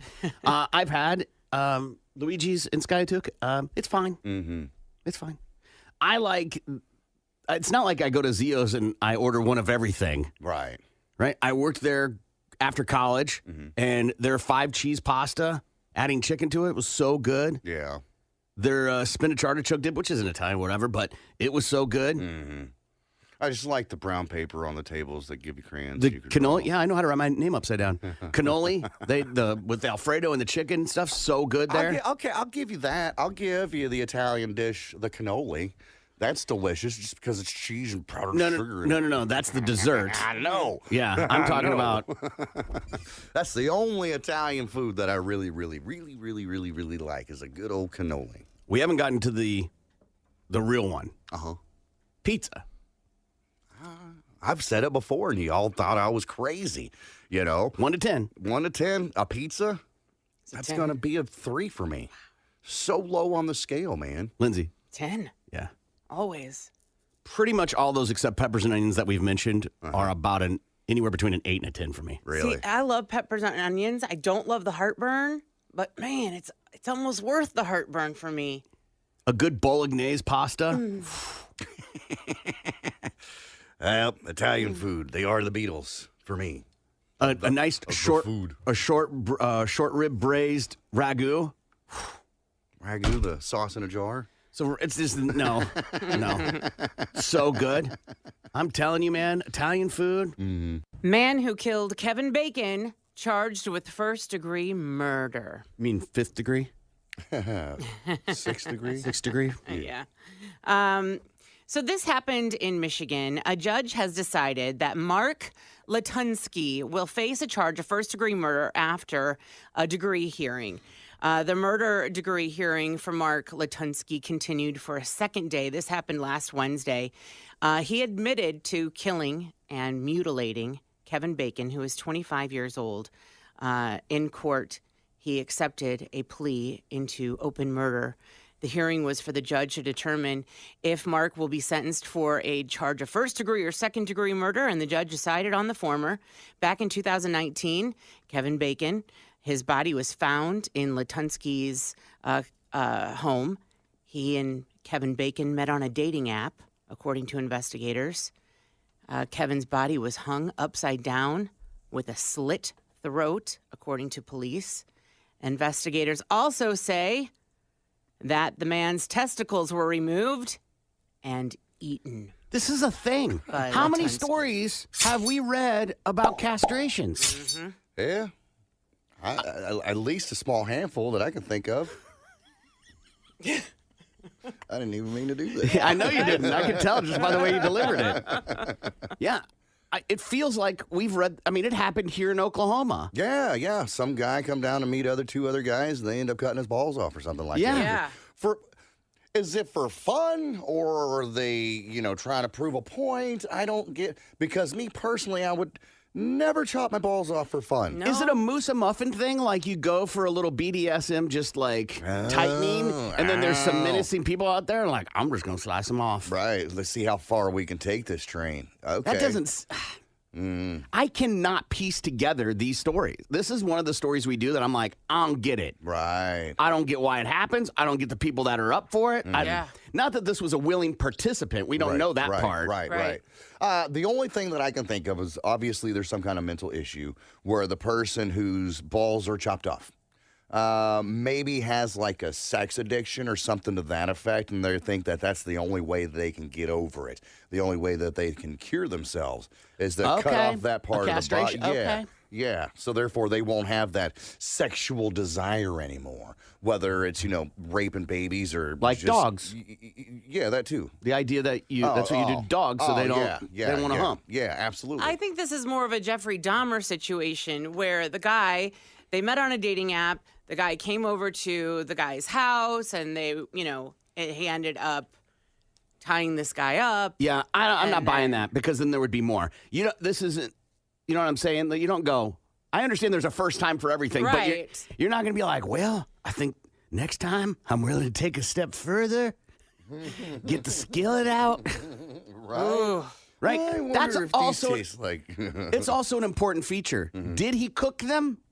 Or did he eat them raw? Right. Because eating a heart of a deer is not an uncommon thing. Sometimes straight out of it, sometimes cooked. Right. Even your Rocky Mountain oysters, bull balls, bull butter. People eat those, but they don't eat them raw. They don't eat them raw, right? As far as I know, they don't. If you do, that makes you a little weird, and I don't think we should be friends anymore. The idea that these two crazy people found each other, if that's the case, God, the universe is insane. Imagine the life they could have had if he would not have died. I think they had the life they imagined. He just ended up dead and ballless. I think again, we don't know the motive of the other person from the story. Yeah. But that sounds like that was the motive of this guy. He literally was like, whatever you want to do, Judge. Right. Apparently, and I dug into this guy a little bit. He had a master's degree. Like, he was... Pretty, he was... The Unabomber had a master's. He was... Come on. Yeah, true. Yeah. Did you get that online nowadays? Sentencing for him will be held on December 15th. I saw a thing yesterday online. I don't know if it's true, but you know how they caught the Unabomber? They caught the Unabomber. He was such an elitist. Like, he thought he was so much better than everybody else. He couldn't stand the phrase, have your cake and eat it too. Yeah. And because he's like, that makes no sense. He was like, you can't have your cake and then enjoy it, like some other phrase. Yeah. And so he wrote this manifesto that got printed in the paper. And his sister-in-law, who always thought he was a little off his rocker, was like, I think this is your brother. Went to her husband, and he looked at him and was like, I don't think so, and then read the line that his brother was one of the only people who ever said, you can't have your cake and then enjoy it as well. Right. Oh. It's like, And that's how they okay. got him. Wow. Ooh, damn it. Ted Kaczynski. Man busted for beating. Also, he was one of the people that did the acid experiment where they gave everybody a bunch of acid to see how they would yeah. react. Okay. And he went crazy, and he never forgave them. Well, that would make sense, but no reason to go and send bombs through the mailbox. Yeah, Just saying. universities and bombs and airplanes. Right. The Unabomber. A doll feels a little too childlike. Right. Any kind. Yeah. Right. Any the- kind. The obvious, the sex dolls would The be. word doll Right. is what negates it for me. Well, Right. so toys, they have sex toys. Toys are for children. No, they also have toys for adults. Like Drills. Right. Big boy toys. big boy toys. Yeah. Gotcha. Yeah. And for the big Beach girls, toys. Yeah. Okay. Lake toys. Okay. Toys is synonymous across the board. Dolls, 94% associated with children, specifically Yes. girls. Okay. So it's a little bizarre. A little weird. To each is their own. To- I'm not going to spend $2,700 on one of those real live looking sex dolls. That's just for I'll me. take the bait. How much would you spend? Yeah.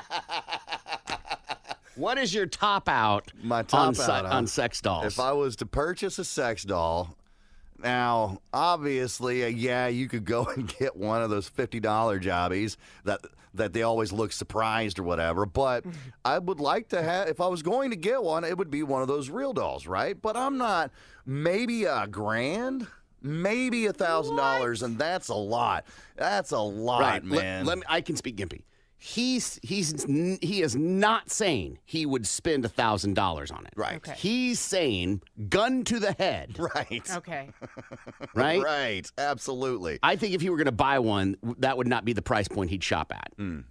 He's saying if he had like the most, Right. it would have to be a utopian world. Probably would have had won $1 billion lottery. Like, Yeah. Well, if that's the case, if I'm winning a lottery, then yeah, I want to get the high end one, man. Spend, $3,500, get everything that feels real, maybe one that's like got AI and can If you talk won back the- to you a little bit. If you won the lottery, you wouldn't need to buy a sex doll. You'd have women lined up if you won the lottery. not if you want to. You don't trust people and you don't want them around. You think all they want is money. Boom. That real life sex doll ain't taking me to the cleaners. I'll be taking her to the cleaners, but she ain't taking me. Nay, nay. Do you take a job as a rich person sex toy cleaner? No. How much are we getting paid?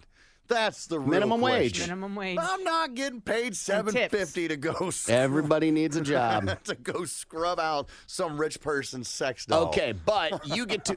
Sorry. However, you then get to be in their house when they're not there, like as a house I caretaker. get to use all their Yeah, luxuries, so yeah. that means I get to drive the cars.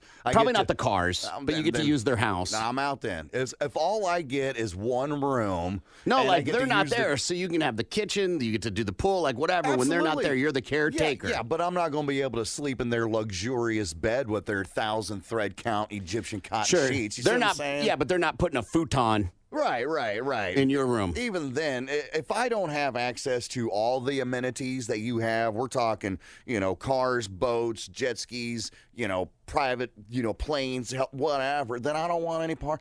I would, if I had access to all that, sure, I'd do it for minimum wage. Why not?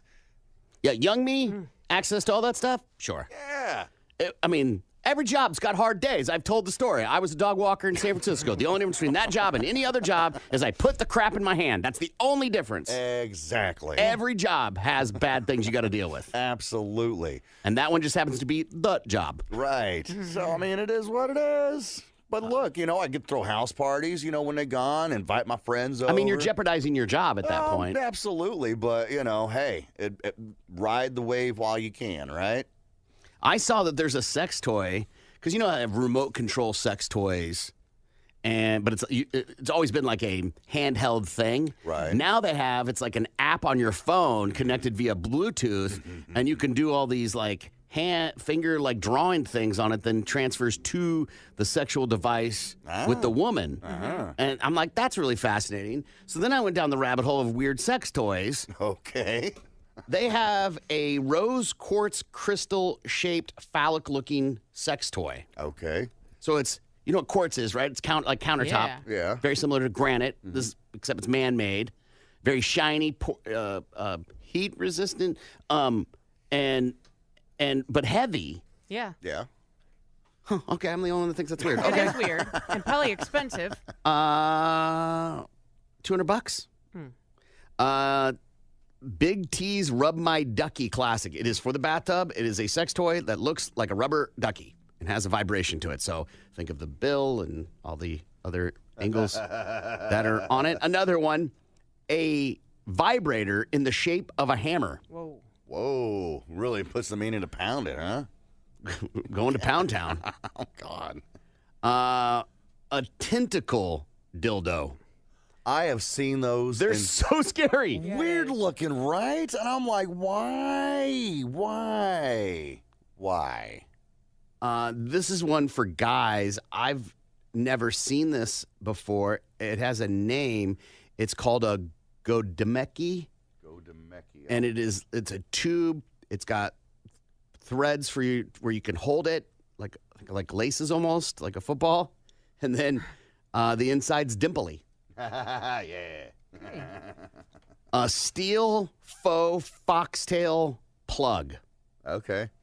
Those tails are nothing new. No, but this one looks exactly like a tail. Oh, my goodness. A corn on the cob vibrator. Corn on the cob for the country girl. It's gone. It's got Tell the you all juice. about it. Yeah. That's exactly what I thought when I saw it. Goodness. Corn on the cob. I gotta look. Yeah. It makes sense if you think about the attachments that are with it. Oh, God. You know what I mean? Like the dimpling and bumps and all that other stuff. Usually dimpling and bumps is not something you want to mess with, right? Right. You need to go see a doctor and get those bumps removed. Some of you may have grandparents that have like special china in some case in the dining room that's white with blue patterns on it. Yeah. The blue willow china. Sure. This is a butt plug that looks like that. Oh my goodness. Honey, it's special anniversary night. Break out the fine china. Yeah. Another one, the penguin. Uh-oh. And it looks like a penguin whistling. And the part that would be the mouth of the penguin would apparently be where the magic happens for ladies. The Satisfier penguin. Oh, hey, look at that. A little bow tie and everything. The Nerd Climax Dragon Finger. Wow. This is a sex toy that goes on your finger, and it is the shape or has the look of a like a dragon's claw. Hey, listen, lid for every pot, whatever you got. What? When we were in school, we had a thing. There were like these rubber balls with handles, and you would jump on them, right? And you would have races with them. Yeah, absolutely. This is that, except it is for the ladies. That's so weird. It's a Swiss ball dildo. Gimpy has shown me the one he has before, which I ran, and this is the accommodator. The accommodator. If you're familiar with that chin strap. I know what you're talking about. Yeah, you do. And then probably the mildest one on this list would be the Clone a Willy dildo kit. Oh, yeah, I've seen those before. Pretty mild. Yeah. Thought about using it, you know. I don't know how it would work. What do you mean? So have you ever seen like in Hobby Lobby, they have those plaster Paris where you make the plaster Paris of like you holding your Yes. baby's Absolutely. hand, or like you put your kid's foot in it. Yeah, I did that in art class with my little hand. I know exactly what you're talking Fantastic. about. That would be this, except it comes in a tube, and the idea is you do what you have to do, and then you do the mold, and then it sets, and then you. I don't hair. Yeah. Two, any sort of deviation from what's happening in a sexual moment for me, it's over. Right. So your dildo would come out all weird and deformed, pretty much. The Mississippi governor signs transgender bathroom ban. Mississippi Governor Tate Reeves has signed a bill into law banning transgender people from using bathrooms corresponding with their gender identities in state public schools. The bill, called the SAFER Act, requires all public schools to have single-sex bathrooms, changing areas, and dorms. It also defines someone's sex as determined by birth without regard to the fluidity of how someone acts or feels. There is another chance to see the Northern Lights, but not for us. Some people in the U.S. are getting another chance to see the Northern Lights. NOAA says states like Maine, Michigan, and Minnesota, along with upstate New York and Wisconsin, will have the best shot at viewing the aurora borealis overnight. The Northern Lights have been visible since Friday night at places where they are rarely seen. In more northern news, smoke from Canada is impacting 4 states. Air quality alerts were issued yesterday for Montana, North Dakota, South Dakota, and Minnesota. As smoke and haze drift over the region, over 145 active wildfires are currently burning in Canada as we speak. And then lastly here, Metro Link in Tulsa is increasing their fares on all routes on July 1st. Fixed routes, express routes, Aero, and Microlink will all cost $2, an increase of 25 cents. Riders can request a transfer card that is good for 2 hours. The transfers will be for both fixed and Microlink routes. Link Assist, formerly known as Lyft, and will increase from $3.50. He said, I need about $3.50. They'll go from $3.50 to $4. Tickets can be bought at the GoPass app.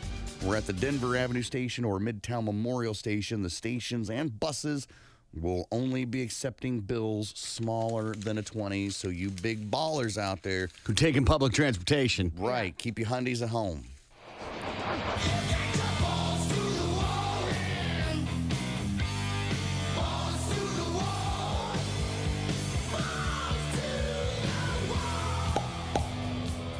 The Super Bowl champions are set to begin their title defense against another AFC powerhouse.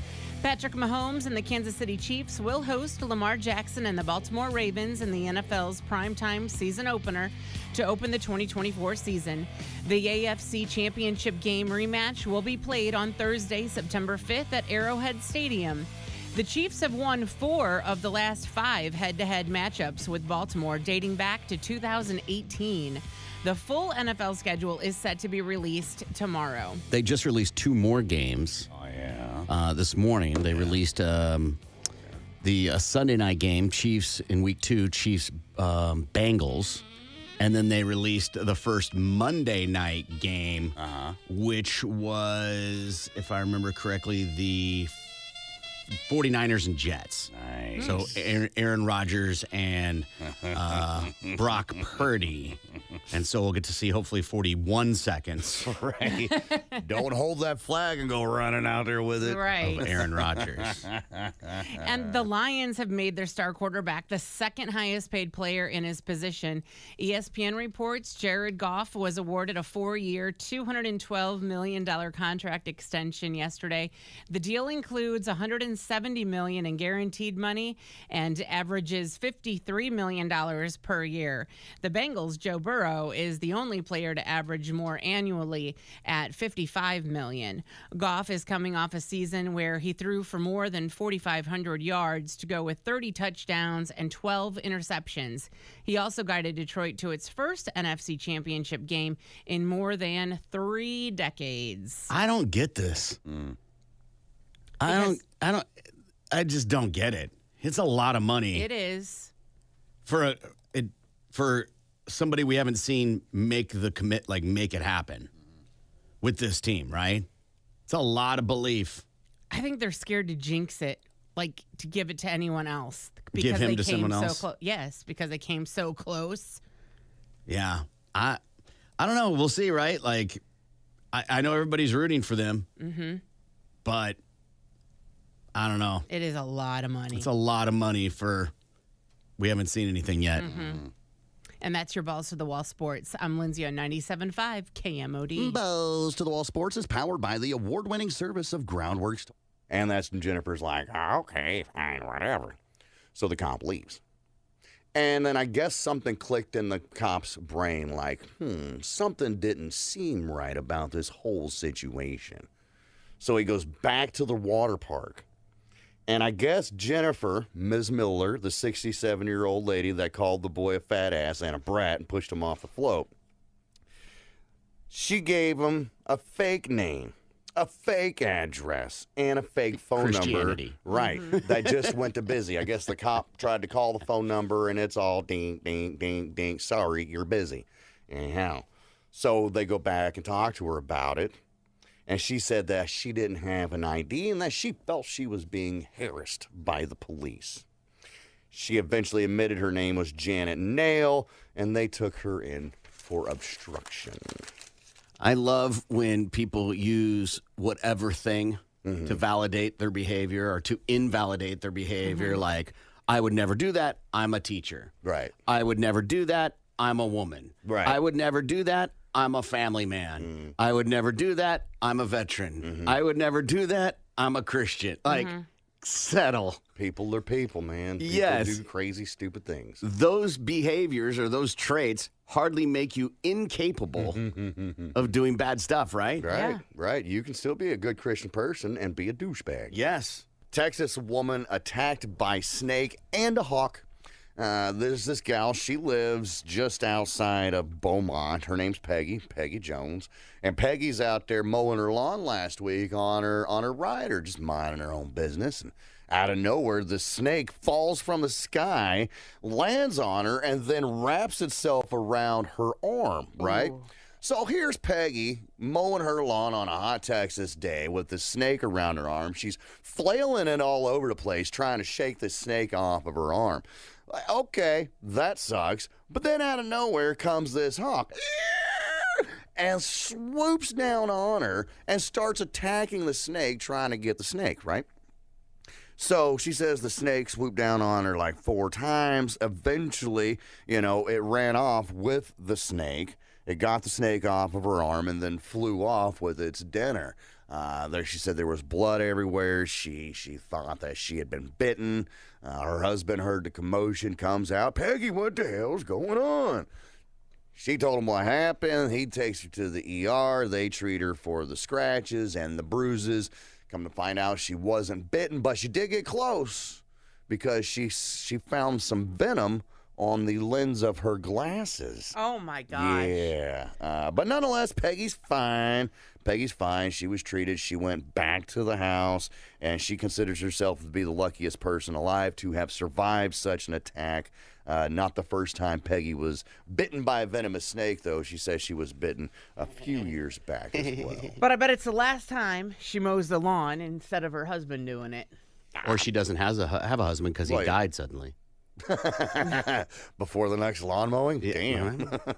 Crazy things happen. Right. Some women like mowing the lawn. Yeah, I know. I enjoy it too. But, man, if that happened to me, I'd be like, this is why you're supposed to be doing this, not me. So put me in danger. Right. Yes. She did say that her old man, when they got back to the house, she got back on the tractor, but he stayed close and kept an eye on the Because what's he going to do? Right. Duck! Right. Stop. You see something flying, you just bat it out of the way. No. Yeah. I saw this story circulating today about TikTok doctors warning the #1 position for penile fractures. #1, 50. I want to make sure I get that. I would hate to fumble this. It's the most dangerous sex position, according to science. It's the cause of 50% of penile fractures. 50. That's a lot. So of all the penile fractures that happen, half are because of this sex position. What do you think, Lindsay? Doggy style. Okay, Gimpy?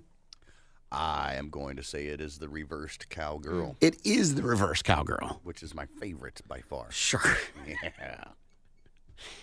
Yes, all of them are good. Yes. Yeah, I don't know. Even plain old vanilla is good. Yeah. Yeah. The line of great is pretty thin from a guy's standpoint. Right. I mean, I guess it kind of makes sense because they're not looking and paying attention. But are you really looking and paying attention even if you're facing forward? You know what I mean? There's obviously no bones inside a penis, so it's a tear in the frenulum or the tunica albuginea. Sure. This is a rubbery sheath of tissue that allows for the penis to do what it does best. And that there is this new resurgence because of the doctor saying this on TikTok that people are like, oh, okay. So they're seeing more broken boners now because of the TikTok? No. Okay. The story of this being the number one sex position for a broken wee-wee. Okay.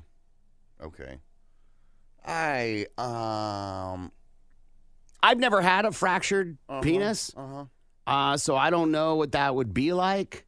It's not fun. I mean, it didn't break or anything. You've had a fractured penis? I don't want to say fractured, but, things didn't work out the way that it had, and it should have zigged when I should have zagged. You know what I mean? I'm glad you're saying this. I was hoping you would say this. Yeah. How would you know you have a fractured penis? You would have to go to a doctor to know for sure. So, I'm pretty sure, I'm just making an assumption here, that Gimpy did not go to the doctor in regards to his penis situation. No. So it's a self-determined diagnosis. Yeah, when you break an arm or a leg. When I slipped on the smallest patch of ice in the parking lot, there was an audible pop. That happened. And that's how I knew that I'd broken my leg. When I broke my tooth on vacation, there was an audible pop. Yeah. That allowed me to know that I broke my tooth. That and the tooth, fell on the floor or whatever. So when that happened, there was an audible pop that led me to believe that, oh yeah, this is definitely like I said, it wasn't broken or anything because there is no bone to break. It hurt, and it was out of commission for a couple weeks, and that sucked. Sure. But you're right. I didn't go to the doctor and be like, doctor, I think I broke my Peter. Yeah, there's plenty of people that break bones and don't know they've broken a bone. Right. There are players, football players, that run on broken legs and don't know that they're broken until later. Okay, so to me, broken and fractured are two totally different things. Like a hairline fracture, a small fracture, you can still perform with a fracture. But when I broke my leg, it was broke, floppy doppy. Yeah. There's no way I could stand on it. You know Penile fracture is this term. Yeah. But, people say the same thing. Yeah, say it's fracture and broken, kind of, unless you're a medical doctor using it, looks like you have a fracture or you have a broken arm. Right. So with that, Because Dr. Stuck Serious, that's why this voice works. So when it comes to the penile fracture, I just said, most people can work through a fracture, a hairline fracture. There's no working through that one. That's just too sensitive of an area. Yeah. Yeah. Well, how does it get fixed? You just ice it? Just time. Yeah, like a lot of breaks. Like if you broke your foot, you just don't do it. You just have to be careful. Yeah, You still have to walk. Put on it. The cast. Oof. Right. Not something I'm signing up for. Right. And having it removed. Pass. Hard pass. Right, where they break out Soft that pass. Yeah. It won't cut you. Not taking a chance there, Doc. Teen arrested for setting hotel fire after fighting with mom. This also comes out of Florida, Ocala, Florida, where I guess a 16-year-old girl got in a fight with her mom at 3:30 in the morning and then goes down into the lobby and sets a sofa on fire. So the police and the ambulance and the fire trucks, everybody comes out, all these emergency crews or whatever. All 320 residents of the hotel, all the guests, were evacuated at 3:30 in the morning. The witching hour. So the firefighters came in, and they're battling through the smoke-filled lobby, and they find the fire, the source of it. The couch is on fire. They put it out with their little water can. They say that the damages cost a couple of $100,000 to this couch, and the wall that was behind it totally scorched, burnt up. Pictures are on our Facebook page. They ended up arresting the girl. They didn't say what the girl and the mom were fighting over, and they didn't say what led to, her wanting to set the couch on fire. My guess...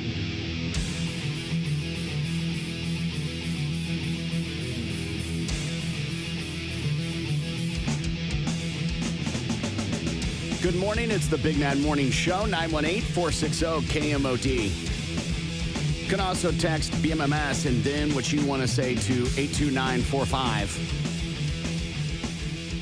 Good morning, Lindsay. Good morning, Corbin. In less than an hour from now, you could be $1,000 richer and rock the bank. Listen for the keyword and enter it online at the website that rocks, KMOD.com. You'll have 8 more chances to win throughout the day. Just be listening for that keyword. Again, it's going to happen this morning at 9 a.m. Your first chance to win $1,000. Put $1,000 in your hand. Good luck.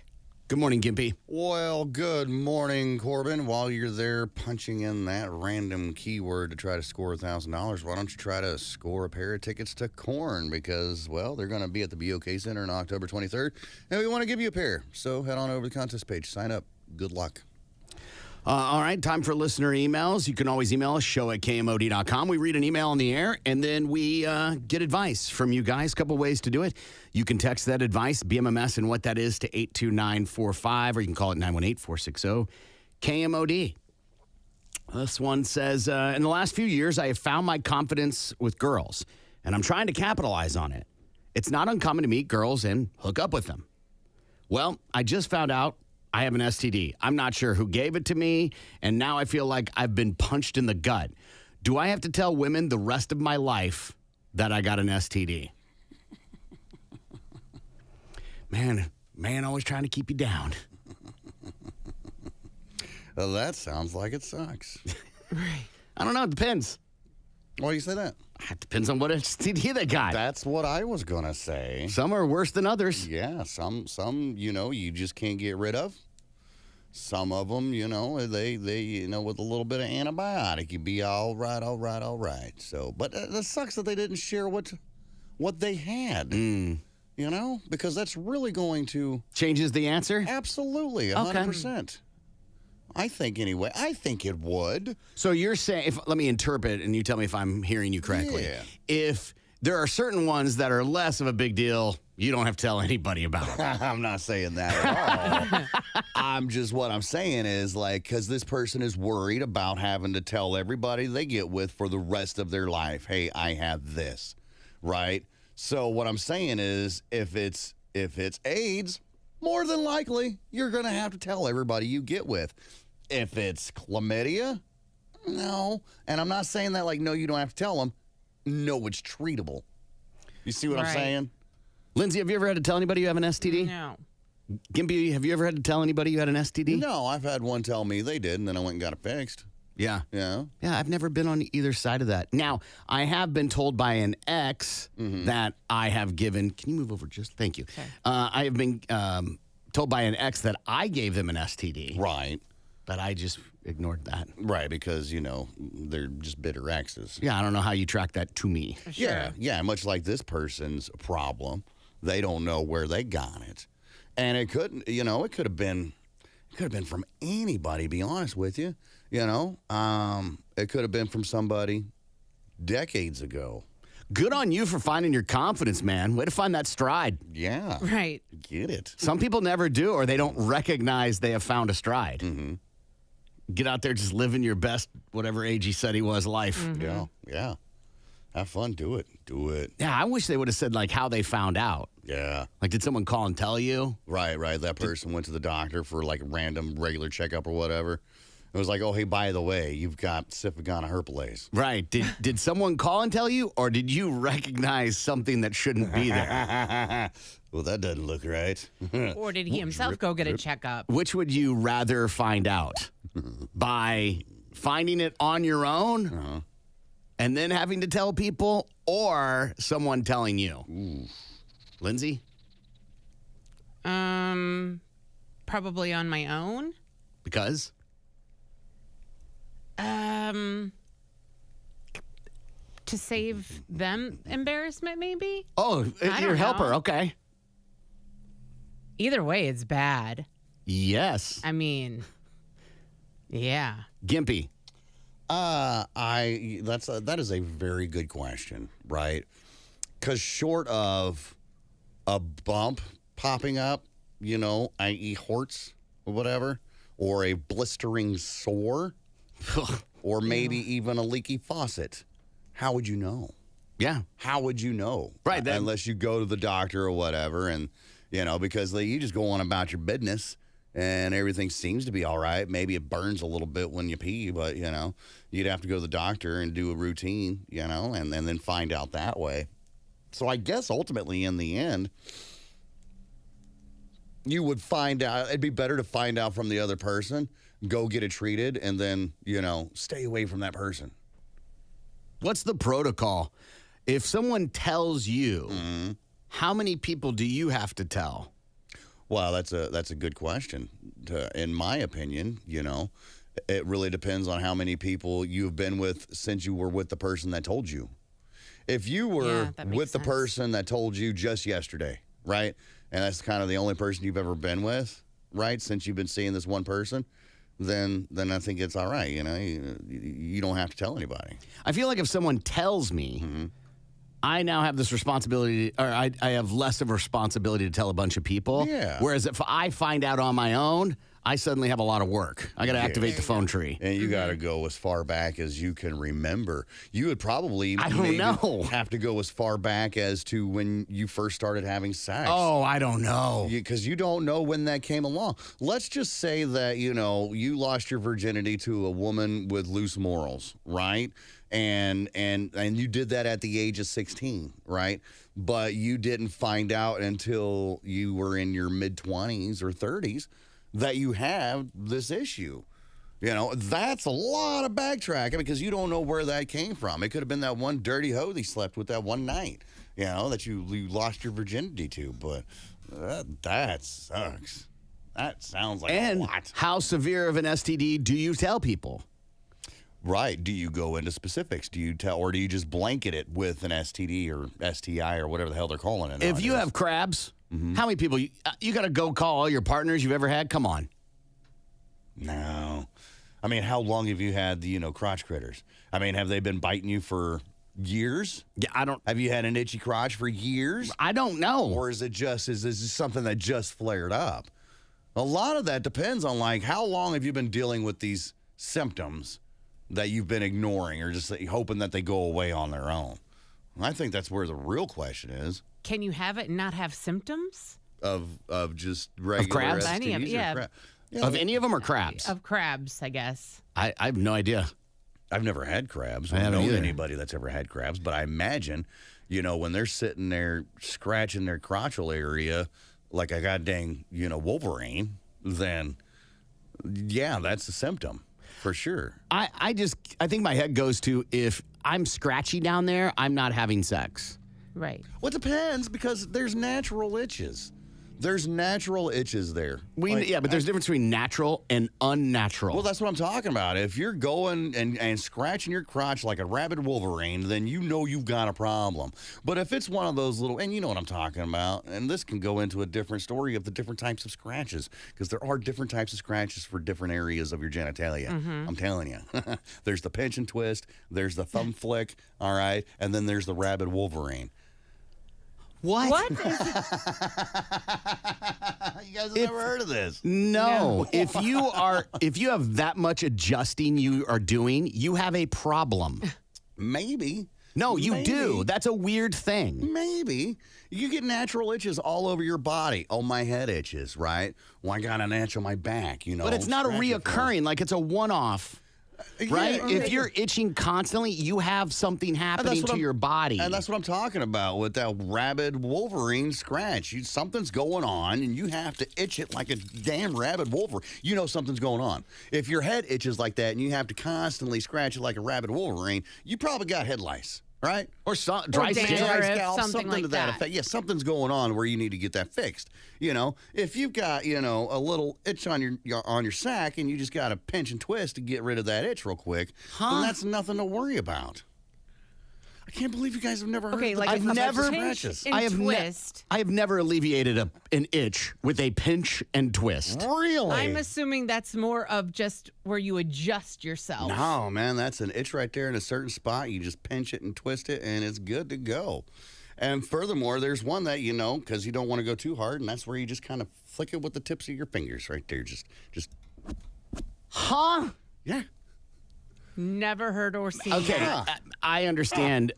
For the many years that I've been doing this show, and it being number one, I'm the odd one out. I get it. I just don't touch my genitals that much in any way, shape, or form. Interesting. When I'm clothed, Interesting. I've known all men to adjust themselves. 100%. Yes, you adjust. You grab, you pull over, whatever. Maybe you spread them open, you give them a good 100%. shake, when they're stuck to your legs. Okay. You know what I'm saying? Okay. That sort of thing happens. Adjustments is what we're talking about. Well, we're just talking about itches. There's itches down there. You get them every now and again. And, you just grab, pinch, and twist. Or, like I said, the old flick. Flick is nice and soft. Never heard of any of gentle. those things. Flick, Yes. pinch and twist, Yes. Wolverine. Yes. Huh. Yes. The Okay. Wolverine's the worst Wolverine one. sounds like you need to do some manscaping, serious manscaping. Or drink more water. Yeah. Because you that have too. dry skin. Maybe Yes. maybe start a lotion routine. I don't know. Yes. Apply that lotion vigorously. Some text coming in. Yes, you do tell them. Another text. Personally, I have herpes, and it might be effed up, but I met someone, and they want to have a one-night stand. I'm not telling them. If it's someone I could actually respect and have in my life, I'll tell them. Okay, well, then you might have a lot of morals to navigate through. Yeah, Sure. right. Is it curable? If not, you have to disclose before bodily contact. So if it's curable, you don't have to say anything? That depends. Like, are you going to have sex with them before it's cured? Because if you are, then you probably want to go ahead and disclose that. But if it's something, take a little penicillin, a little shot, a little, something with a Schlin in it, and moxicil, something like that, then, you take your medicine and then you go and do the thing and you ain't going to say nothing. How many days after you've taken the penicillin do you go back to the forest to hunt? Me personally, I think you run through your prescription like you're supposed to. Okay, when the prescription's over, how many days? Yeah. The next day, Okay. Do you have to retest? I don't know. I mean, I guess if you want to be Seek your extremely safe physician. about it, yeah. If it's curable and you get it taken care of and you're clean, no, you don't have to. If it's not curable and you will have it the rest of your life, then yes, you have to, you selfish bastard. Reasonable answer. Ethically, you should tell sex partners if there's a likelihood of transmission. Nuclear answer. Look, anyone can die from anything at any time. Life is a risk. We're all out here just rolling the dice. Rationalization is a wonderful thing. Yeah. Another one. I do sleep around, so I try to get tested every couple of months. I hope my other partners do the same. Another one. Condoms are free at the health department, nasty people. Another one. I would guarantee the majority of people don't even know where the health department is. Dude needs to get it taken care of. Tell any partners he has the ability to tell that they should get tested and wrap it up. Slay all the bitches you want. Just be safe about it, bro. Another one. Had a friend of mine whose girlfriend ended up with an STD. Tried blaming him for it. Come to find out, she was a cheating whore. I've been so down bad before that a woman told me she had herpes and I still went for it. Oh, no. Another one. If it's curable and he gets it taken care of, then it's not anyone's business. Most STIs or STDs are curable. But if it's HIV, then he definitely needs to let any potential partners know beforehand. But isn't HIV manageable now? Yeah. Yeah, but it's still, there's no cure for it. It's manageable, Well, no, but there's I still no think there cure. is a cure now. I thought Magic said he's good. Well, I guess because he's magic, man. Dealing with the stigmas of having STDs makes finding someone who actually will stick by your side a bit tougher. I personally feel like since I have herpes, I'm not going to be able to find my forever person. Sure you can. Sure you can. Don't let a little herpes slow Yeah, you down. you need to be going to the website, herpesmatchmaker.com. Right. We know that exists. It does. We've looked it up. Another one. Do unto others as you would have done to you. Oh. Gimpy knows his stuff. Though I've never flicked my junk, I'm a big supporter of the pinch and roll. Okay, so he knows part of his stuff. Yes, pinch and twist is a thing. Band of brothers showing up. Yeah. Tell your MC to chill out. Tell the phone tree to chill. Quit trying to pull an usher. Okay. It's a good celebrity joke there. Yeah. A couple of things on this with the getting a condom. That sounds good, and I think that's a good PSA. Like, hey, wrap it up. Yeah. And if you're hard and fast with that rule, good on you. Right. Some people just aren't good with that. Right. Forgetfulness or heat of the moment. There's Or another. refuse. Or refuse. Right. Or whatever. Yeah. Yeah, there's a lot And not of just reasons him why. either. Women too. It just doesn't feel as good.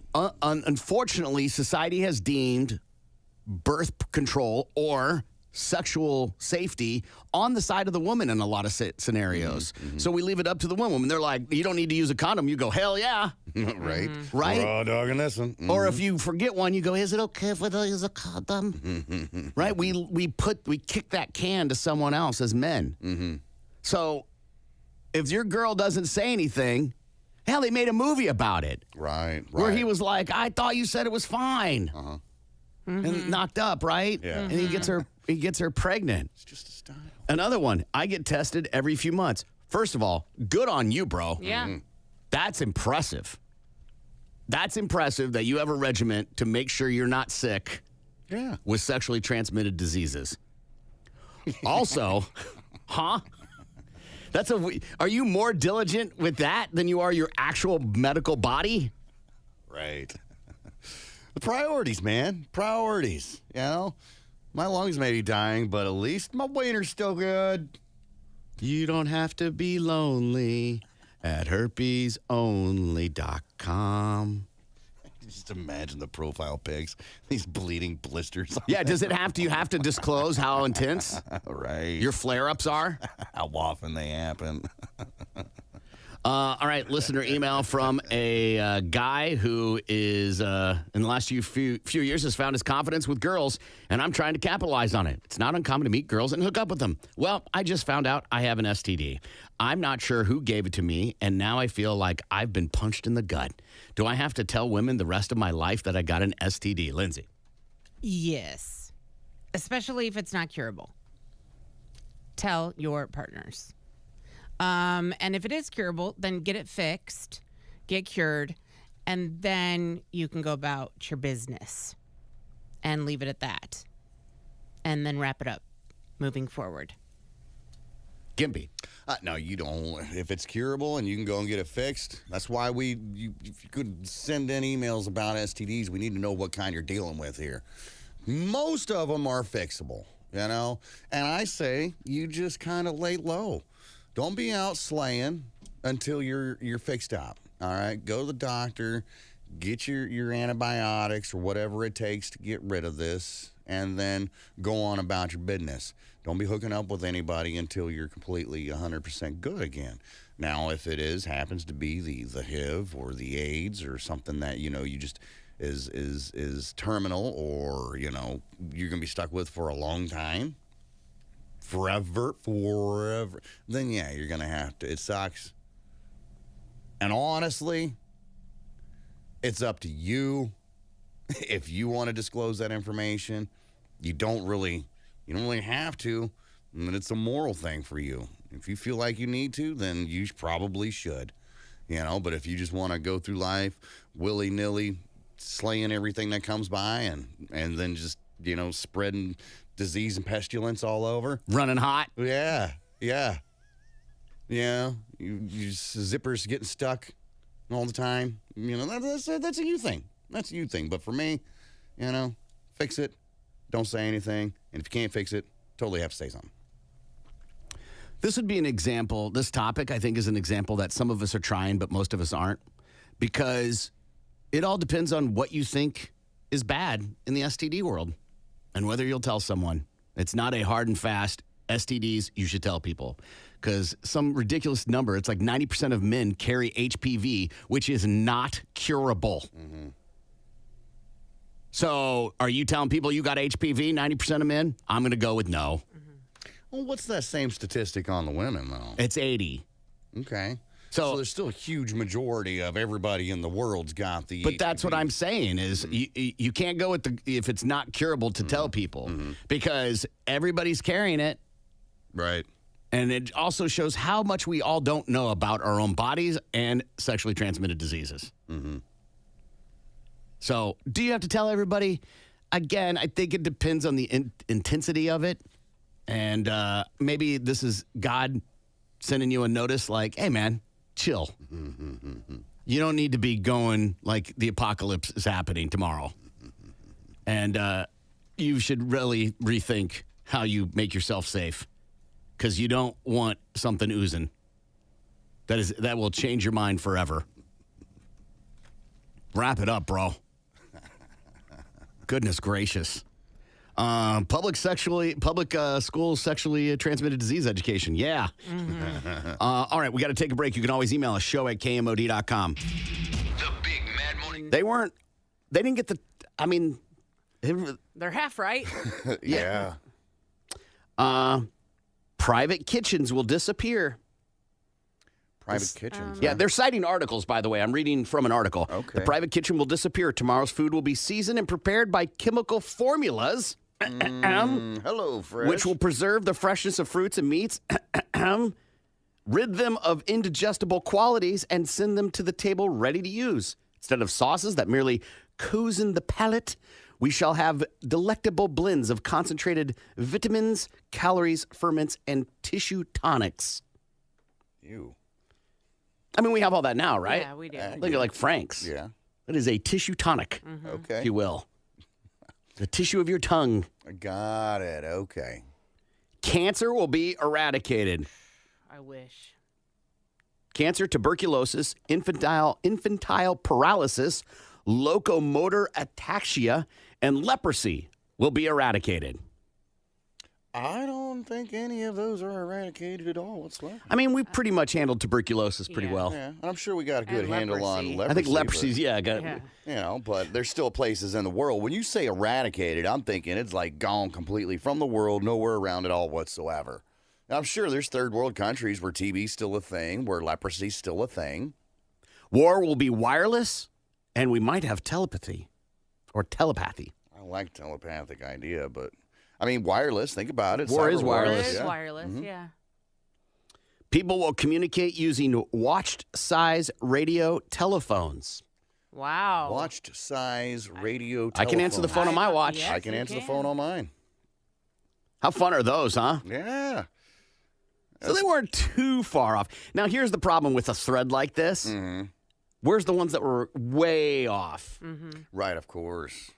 Right? Of course. But they don't want those. Those aren't as interesting. And they're only showing by 2023. I can't cite what year that came out of. Yeah. Right. It's just whatever the thread. Again, anything on the internet, man, you might as well just go with not true. Right. You're like, that might be true. Probably not. Might be. Right? I was in a little Twitter conversation with somebody about the Twitter files. And yeah, there's definitely some corruption being illustrated in those files. But one, Elon Musk picked which articles to release. Two, picked the reporters to have go through them and release them. And he's hardly the most honest individual.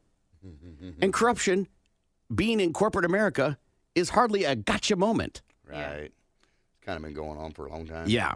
Rugby player loses his favorite testicle in freak accident. Jack Johnson is the guy's name. Making banana pancakes. Not to be confused with the singer. He's a rugby star with the Newcastle Thunder over in England, and he was violently, he violently lost something extremely close to him in what he calls a freak accident during training. His favorite testicle, which is the left one, reportedly exploded after taking a direct shot from a knee. It had to be removed. This isn't the first time this has happened in rugby. No, that's it a happens a violent lot. sport, man. It happens, and I guess they don't wear cups, or only pussies do. I guess I don't know. So I do jiu-jitsu, right? And I wear a cup, and I can tell it annoys some of the guys. Why? Because when they kick you, it goes donk. Yeah, or like when you're changing positions, that like there's a move where you put your knee into their stomach or on their sternum. Yeah. And that sometimes your foot will then hit their balls. Yeah. And I just don't want people's appendages on my balls. Sure. Sorry. Makes sense. But if I'm Is in it rugby, ticklish or what? but I gotta say, if there is a if there's a chance, if I did radio broadcasting and there was a chance I could rupture a testicle doing it, I'm wearing a cup to protect my balls. Absolutely.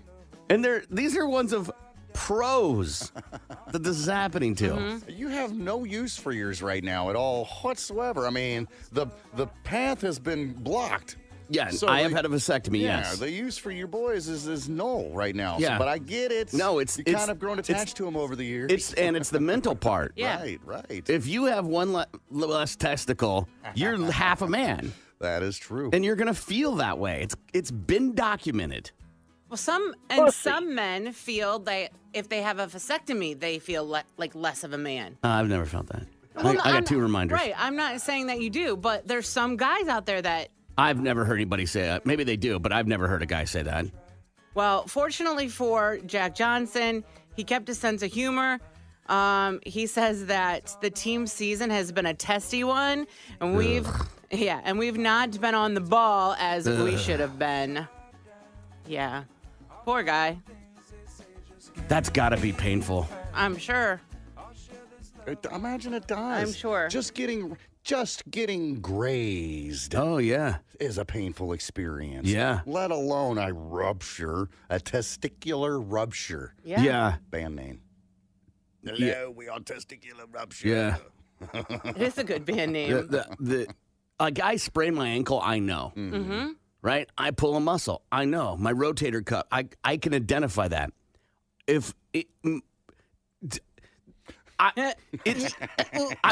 It's just painful. That's all I can identify. That's it. It's my testicle. It's painful. Full stop. That's it. Nothing Right? more, nothing less. Classic Eddie Murphy, man. Guys get hit in the balls if it's just you barely graze it. Guys will go, did that just hit my? Ah! Is that like when you get it twisted, when one gets twisted? Like, Oh no, No, it's a different thing. That can happen while you're sleeping. yeah, that happened to a kid in school, in elementary school. Yeah. And he had to have it removed, I think. It typically, if it can't be, which it's weird to say this with you're using a child reference, is Yeah. it has to be massaged, Oh.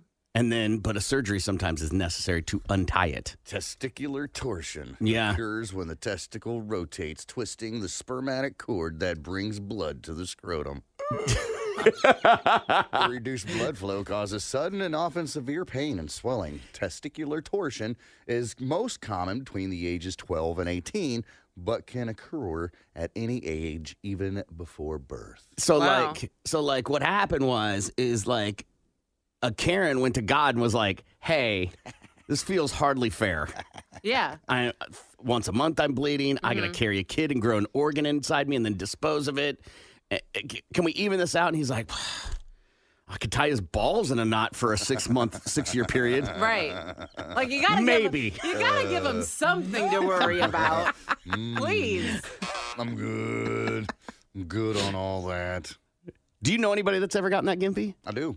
My nephew, as a matter of fact, came out that way and had to have surgery to get it fixed. Oh, out of the womb. Yeah. So they had to do surgery Yeah. on a baby. On a baby. They had to go On a cut baby's his little balls. baby balls open. Yeah. Listen, they were already doing the top part, so Right. Yeah. Might At least as well. He'll Just- never remember it. Maybe. Yeah. know? Maybe deep seated down in there somewhere. Maybe some hypnotherapy can bring it back. I don't know. But yeah. I mean, bizarre. I hear you, but psychologically, they say those type of things live with you. Right. That you may not remember it, but your brain does. Yeah. It's stored in the memory bank somewhere deep Yeah. down inside. Yeah. Much like they were like, nah, C-sections are, if we use the company Wi-Fi on a personal device, those are subject to traffic tracking, and we are held to those same standards on those personal devices. I'm freaking. I've looked at porn at home on my company device, and I for sure have on my phone at work. Am I screwed? Oh, man. Of all the places I've worked since the internet, they've all had a policy like this in some regard. Yeah.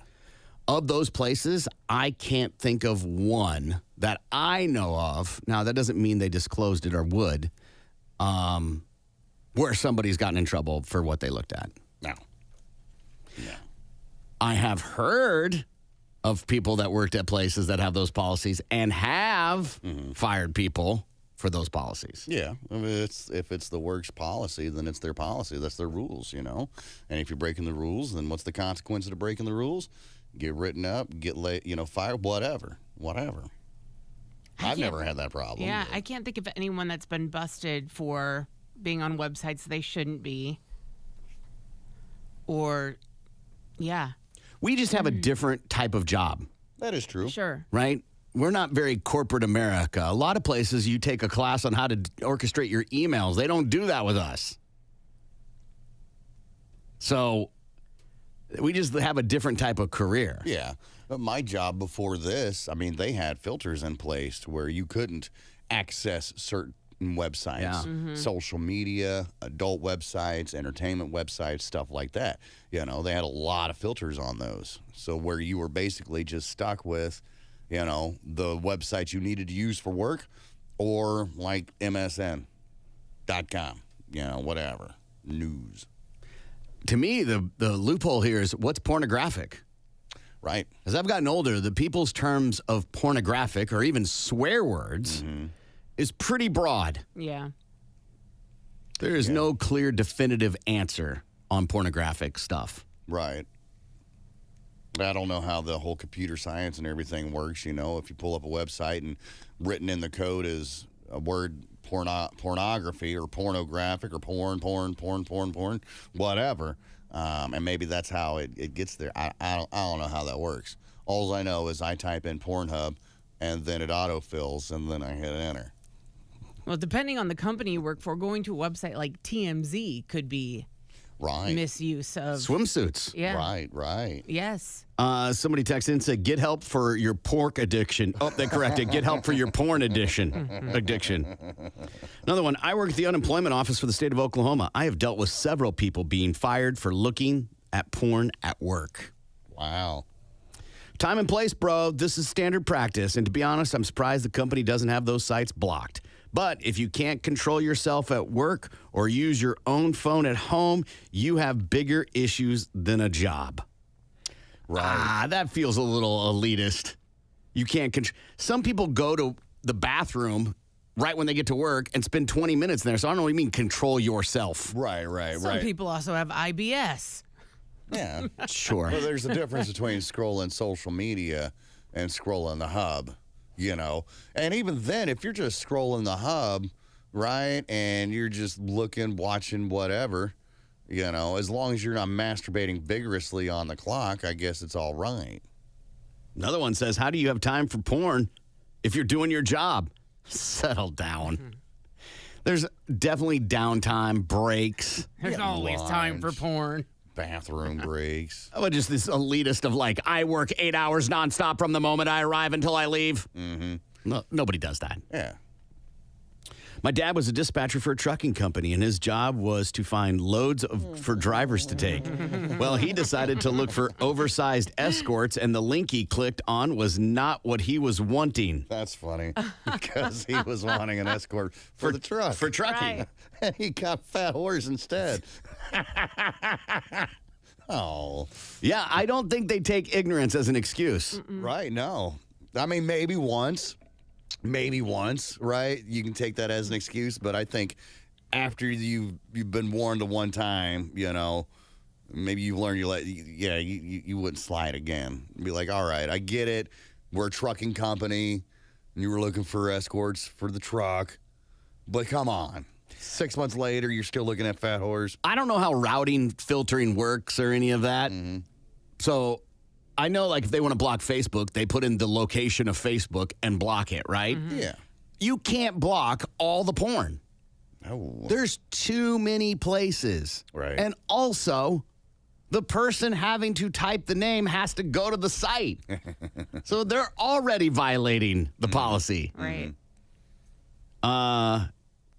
Reasonable answer. If you ever use a company device, there is zero expectation of privacy. And I've seen numerous people get fired for inappropriate use of porn. Nuclear answer. Time to get some dirt on HR. Fight fire with napalm. If you're going down, take everyone with you. Seems like a lot of work just to watch some porn at work. You know? Right.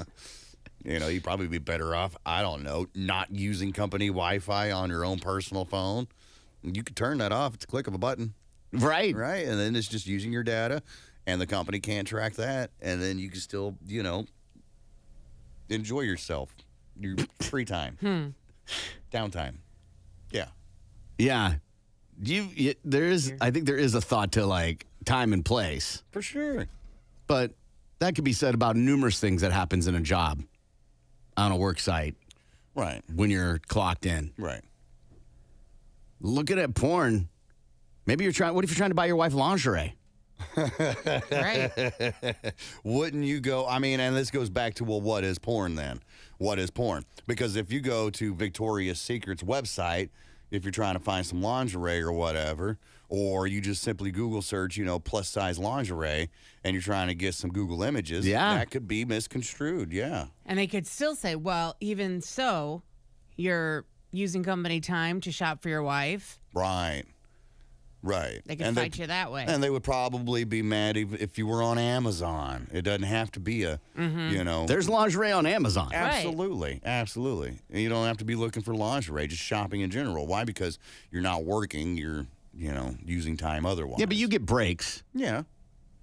I get that. I get You that. get a lunch break. Yeah. So you could do that on those times. That's not company time. Yeah, absolutely. But it's still company equipment, though. On the bright side, you have plenty of time to work on your band, workplace masturbation, and the natural itches. Details matter. If this guy is a mechanic, it isn't as bad as if he worked childcare. I don't know if that's true. I mean, I understand the point you're making that if it's around children, obviously it's bad. Right. But if a company has a policy, if you work for Mopar in the corporate office, that they may have a company policy. Right. And that's their rules, and you're violating their rules. If you can't make it through work without porn, you have issues. Learn self-control. Yeah, maybe he's got a wife at home. All right, listener email from a guy who says that his job recently sent a notice that they have been, and will continue to monitor our website traffic, and that it is against the company's policy to look at pornographic material. They also said if we use the company Wi-Fi on personal device, those are subject to traffic tracking and are held to those same standards on the personal devices. I'm freaking. I've looked at porn at home, on my company device, and for sure on my phone at work. Am I screwed? Lindsay. Maybe they're just saying going forward. So maybe stop doing it going forward. And if you get called into HR, admit it and say, well, but now since you've sent out this email, I won't be doing it again. And hopefully it'll be lesson learned. And yeah, live and learn, I guess. Hopefully you're not screwed. But just stop doing it. Gimpy. Well, don't out yourself, I think would be the very first step, right? If you're worried about getting caught, don't go running straight to HR and be like, I'm so sorry you had to send this email out on behalf of me. I'll never look at the porno ever again. Nah, man, just stop. Just stop looking at the porn on your computer at work. Or if you're going to, don't use company Wi-Fi on your own personal phone. Again, this goes back to turn the Wi-Fi off and let the internet on your phone work off of the data, and you can still enjoy your perusing of pornographic images. You know, but I'm honestly, I wouldn't worry about it. I wouldn't worry about it at all. Under no situation do you self-report. Don't do it. And every day is a new day to start again. So you are now porn free at work and on company devices. For now. And yeah, turn your Wi-Fi off on your personal phone so you're not on the company Wi-Fi. And yeah, self-control is always a good thing, and anything that brings you pleasure. I've said it before. Watch out for the pitfalls of pleasure. Mm-hmm. And there's two other things. One, be really good at your job, and they'll tolerate you. Also, and this isn't going to be a popular answer. It hardly matters. If you get popped for looking at porn, they're not supposed to be telling people why you got popped. Mm-hmm. So you move on, you call it a day, and learn to fight better the next time. It only feels like they're going to go around, and maybe they will. Did you hear why Gimpy got fired? Why has it got to be me? He was looking at big girl escorts. Yeah. They're not supposed to do that. They could. They probably will, but it hardly matters. Shame should be your motivation to stop. Shame. You can always email us, show@kmod.com. Tulsa's morning show, the Big Man Morning Show. Spa. So far, we got 6 to Corbin and 5 to Lindsay. The Health Center, Day Spa Oh, Dispensary. Corbin. Corbin, yes. That is a dispensary. That is correct. You sound like you've been there before. To me, the name was just so obvious. There's no way you're going to call an actual spa that. Right, the Health Center. Supreme Heights, Day Spa Corbin. Dispensary. Corbin. That is a dispensary. Corbin would be correct. All right, so we're looking at 8 to 5, Lindsay. Okay. All right, we're down in the home stretch of this thing. All right. The Enchanted Cottage, Day Corbin. Spa Dispensary. Corbin. That is a dispensary. Corbin is incorrect. That is a day spa. Why are people calling here asking if we have weed? Got any specials on an ounce, man? It's called Enchanted. Wildflower, Day Spa Corbin. or Dispensary. Corbin. That is a dispensary. That is incorrect, Corbin. Wildflower is a day spa. All right, Clover Patch, Tulsa, Day Spa or Lindsay. Dispensary. Lindsay. Dispensary. Lindsay would be correct. What's the score? 6 to 8, Corbin's Okay. lead. All right, The Merry Mind, Day Spa or Lindsay. Dispensary. Lindsay. Spa? Lindsay. The Merry Mind is a dispensary. All right, The Relax Station, Day Spa Corbin. or Dispensary. Corbin. That is a spa. That is correct. Corbin is up 9 to 6. Path to Wellness, Day Spa or Dispensary. Lindsay. Lindsay. Dispensary? Lindsay, Path to Wellness is a day I'm spa. sorry. I thought you said packed. Oh, yeah. Was that the wellness. problem? No, I thought you said packed. Sure, yes. Let me enunciate a little bit more, shall we? All right, let's see here. Heirloom, Day Spa or Dispensary. Heirloom, Day Spa or Dispensary. Corbin. Corbin. That's a dispensary. Corbin, Heirloom is a day spa. You're still in the lead, 9 to 6. He's okay. Tulsa Garden, Day Spa or Dispensary. Lindsay. Lindsay. Day Spa. Spa or Dispensary. The Tulsa Garden is a day spa. Good job, Lindsay. Score. We're looking at 9 to 7, Corbin's lead. Bella Roma Medical, Day Spa or Dispensary. Corbin. Corbin. Dispensary. Corbin, Bella Roma Medical is a day spa. Stonebrook, Day Spa or Dispensary. Lindsay. Lindsay. Spa. Yes, you are correct, Lindsay. We are now 9 to 8, neck and neck. Who is going to win, Day Spa or Dispensary, and walk away with a big, big prize? Stone Age Meds, Day Spa Corbin. or Dispensary. Corbin. That is a spa. Corbin.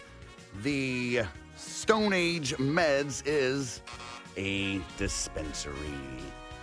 Uptown Wellness, Day Spa or Dispensary. Corbin. Corbin. That is a spa. Corbin. Uptown Wellness is a dispensary. Really? We only got 2 left here. Okay. All right. So we got a chance to tie it and a breaker if we can do this. All right. Pura, Day Spa or Corbin. Dispensary. Corbin. Dispensary. Corbin is correct. Pura is a dispensary, puts him with the win, 10 to 8. I'll go ahead and give you the last one, see if you can guess it. Stonebrook, Day Spa or Dispensary. Lindsay. Lindsay. Spa. Lindsay would have been correct, which wouldn't matter because it's 10-9. Corbin is the big winner. Congratulations, Corbin. What'd I get? You want to know what you got? Yeah. My friend, I tell you, you have won my leftover potatoes. That's right, Corbin. I had dinner last night. I love it. That's awesome, man. I'm actually kind of hungry, so I think that's a fantastic This is gift. perfect. And you're not a horrible cook. No. So that's great. But, I just think it's just an honor to win, so I'm going to go ahead and give it to Lindsay. She put in a valiant effort. Listen, And, Corbin, I just appreciate the competitiveness. And, I'm just one guy on a team, and we're just a team trying to make the thing happen. And, it's an honor to be a part of the Ford Truck Series and anything I can do to make this Hilton Hotel team do the best I can. Well, Corbin, I'm glad that you accepted and decided to give your prize of potatoes to the loser of the game, but that's not all that you're going to win. All right? So not only do you get my leftover dinner from last night, my potatoes and a little bit of steak with some cheese on top, I'm also going to hook you up with a 6-pack of Twisted Tea.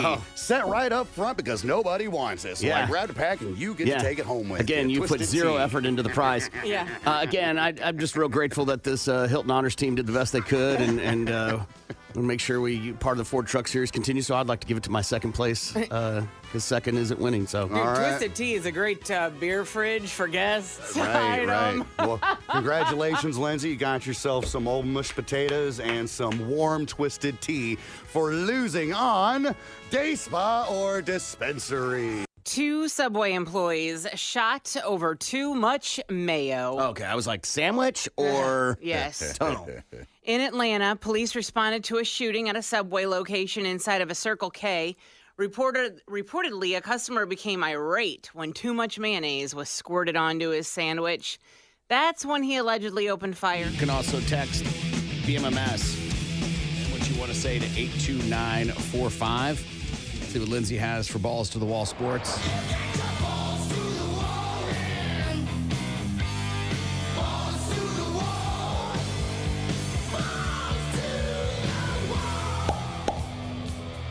The Lakers are beginning their search for a new head coach. ESPN reports that Los Angeles is expected to start contacting coaching candidates in the upcoming days for its vacant head coaching position. The initial search will be focused on sitting assistants and former head coaches. The initial interview list is expected to include current assistant coaches around the league, such as Miami's Chris Quinn and New Orleans' James Borrego. According to sources, ESPN analyst J.J. Redick may be a strong candidate for the role. The Lakers fired Darvin Ham earlier this month following a 2-season stint. Another hurdle has been cleared for Bronny James and his road to the NBA. Yesterday, the league announced that the 19-year-old has been medically cleared to be drafted by the NBA's Fitness to Play panel. The announcement paves the way for James to fully participate in this week's pre-draft combine, an important step to make a case to team executives about his viability as a 2024 prospect.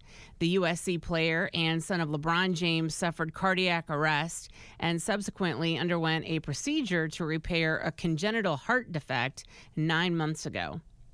Do you think teams are going to want him necessarily? Or is Sure. it just because he's LeBron's son? No, he's a stud. Like, he's a good player.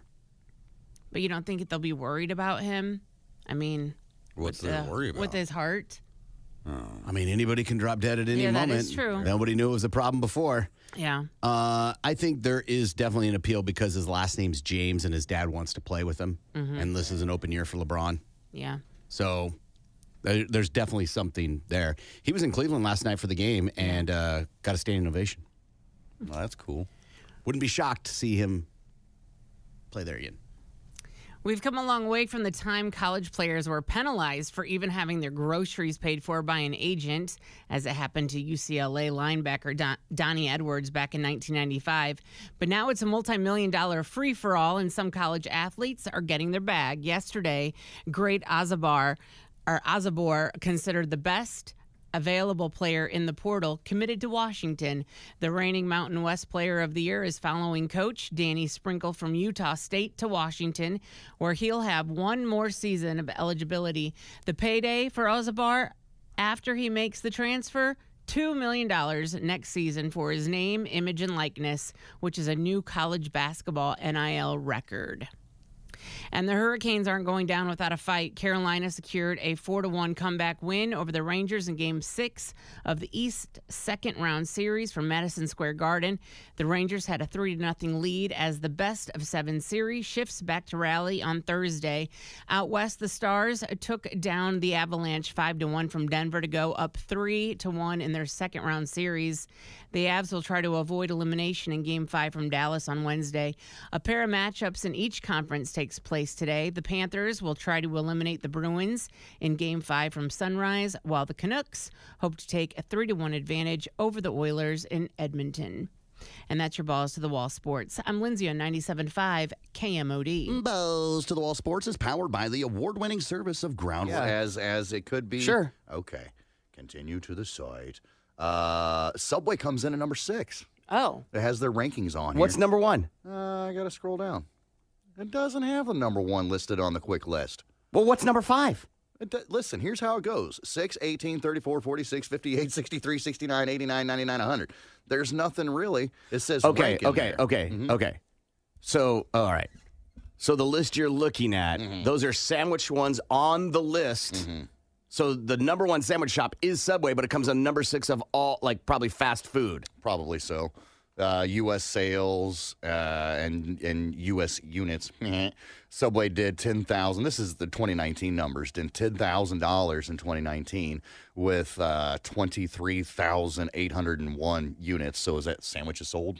Or locations. Yeah. Here's the thing: is when you go. There's been many times I haven't said light mustard or whatever, but sometimes I get more and sometimes I get less. There's no consistency with the.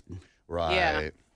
A lot of that's on the sandwich maker, sandwich artist, whatever you want. I am confident that after her 2 weeks of working there, she had diligent training.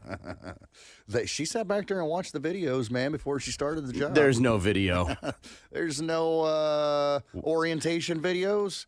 Watch Spider. Make sure you powder your balls. We're changing. It's not patio parties. It's now powder your balls parties. I like that.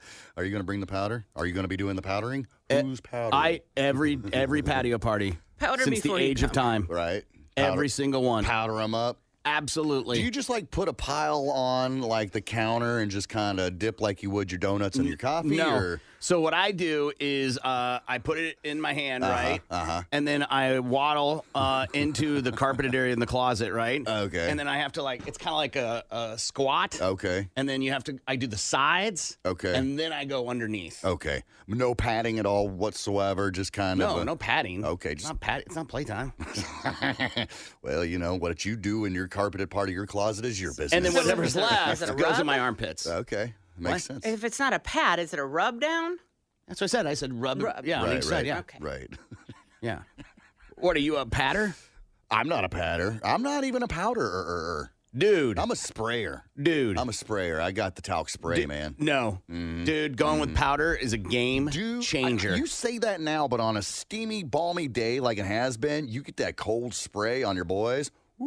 That's temporary relief. Yeah. I'm talking long lasting. Yeah, but I mean, it has the powder in it, and it does last a while. But that initial shock of the freezing cold air blasting in my balls feels great.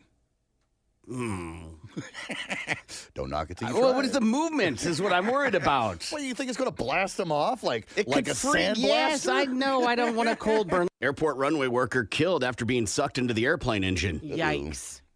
Federal officials are investigating the weekend death of a grounds worker at the Alabama airport. NTSB said the worker at Montgomery Regional Airport was killed after he was sucked into the engine of an airplane. It happened Saturday afternoon, according to the NTSB. The American Airlines plane had just arrived from DFW when a ground support personnel was ingested into the engine. The unidentified worker was employed by Piedmont Airlines, which is a subsidiary of American Airlines. So, if you look at an engine, when it's not moving, it's got the little curly Q. That is on there to know if the plane engine is on. Well, that makes perfectly good sense. I guess it didn't work for this guy, though. He may not have been present that day or skipped that part of the training Right. process. I wonder what that is. Dude, I don't even think you probably have time No, you don't feel anything. to. And does it. So when I was in high school, we had a family friend that owned a chicken farm, and during chicken harvest season, we would go and he'd pay us, and you make good money, right? Yeah.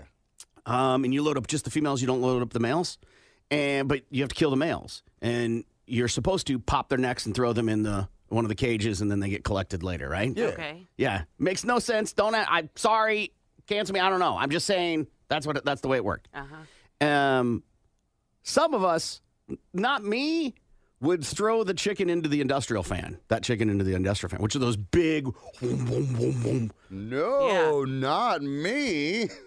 Have you seen my throws? I would never do. Listen, Pepsi bowling champ of the 8th grade. That's not throwing. You gotta throw a ball. It's rolling. Whatever. You rolled that rooster on into the fan. And it kind of like would. The point being is it would stall the fan wouldn't just keep running. Right. Right. Like it kind of would. Yeah, bog down a little bit. Yes. Yeah. Is that happening with an airplane engine? You would think. You would think.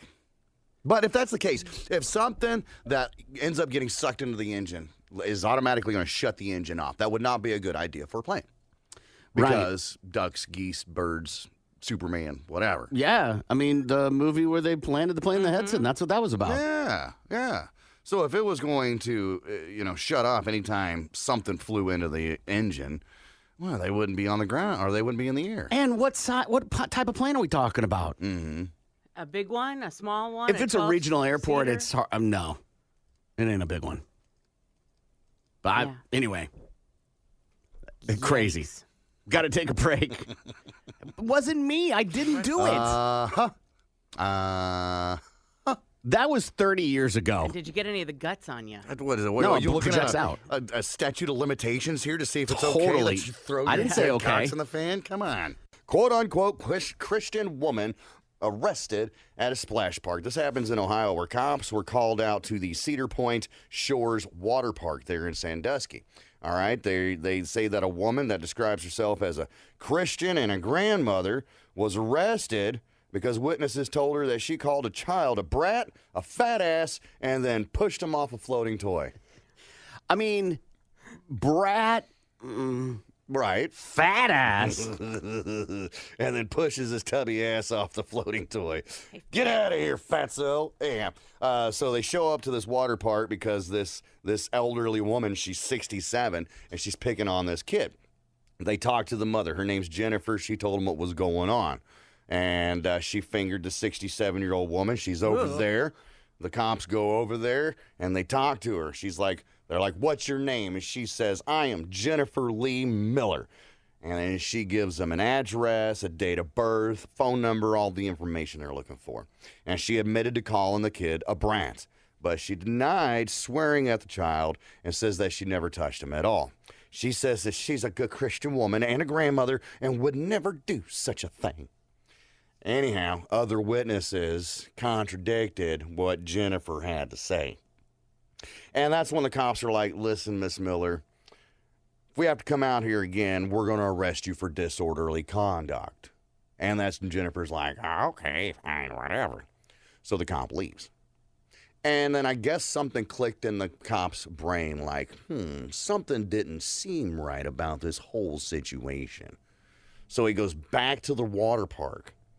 And I guess Jennifer, Ms. Miller, the 67-year-old lady that called the boy a fat ass and a brat and pushed him off the float, she gave him a fake name, a fake address, and a fake phone number. Right. That just went to busy. I guess the cop tried to call the phone number, and it's all ding, ding, ding, ding. Sorry, you're busy. Anyhow, so they go back and talk to her about it. And she said that she didn't have an ID and that she felt she was being harassed by the police. She eventually admitted her name was Janet Nail, and they took her in for obstruction. I love when people use whatever thing to validate their behavior or to invalidate their behavior. Like, I would never do that. I'm a teacher. Right. I would never do that. I'm a woman. Right. I would never do that. I'm a family man. I would never do that. I'm a veteran. I would never do that. I'm a Christian. Like, settle. People are people, man. People Yes. do crazy, stupid things. Those behaviors or those traits hardly make you incapable of doing bad stuff, right? Right, Yeah. right. You can still be a good Christian person and be a douchebag. Yes. Texas woman attacked by snake and a hawk. There's this gal. She lives just outside of Beaumont. Her name's Peggy Jones. And Peggy's out there mowing her lawn last week on her rider, just minding her own business. And out of nowhere, the snake falls from the sky, lands on her, and then wraps itself around her arm, right? Ooh. So here's Peggy mowing her lawn on a hot Texas day with the snake around her arm. She's flailing it all over the place, trying to shake the snake off of her arm. Okay, that sucks. But then out of nowhere comes this hawk and swoops down on her and starts attacking the snake, trying to get the snake, right? So she says the snake swooped down on her like 4 times. Eventually, it ran off with the snake. It got the snake off of her arm and then flew off with its dinner. She said there was blood everywhere. She thought that she had been bitten. Her husband heard the commotion, comes out. Peggy, what the hell's going on? She told him what happened. He takes her to the ER. They treat her for the scratches and the bruises. Come to find out she wasn't bitten, but she did get close because she found some venom on the lens of her glasses. Oh, my gosh. Yeah. But nonetheless, Peggy's fine.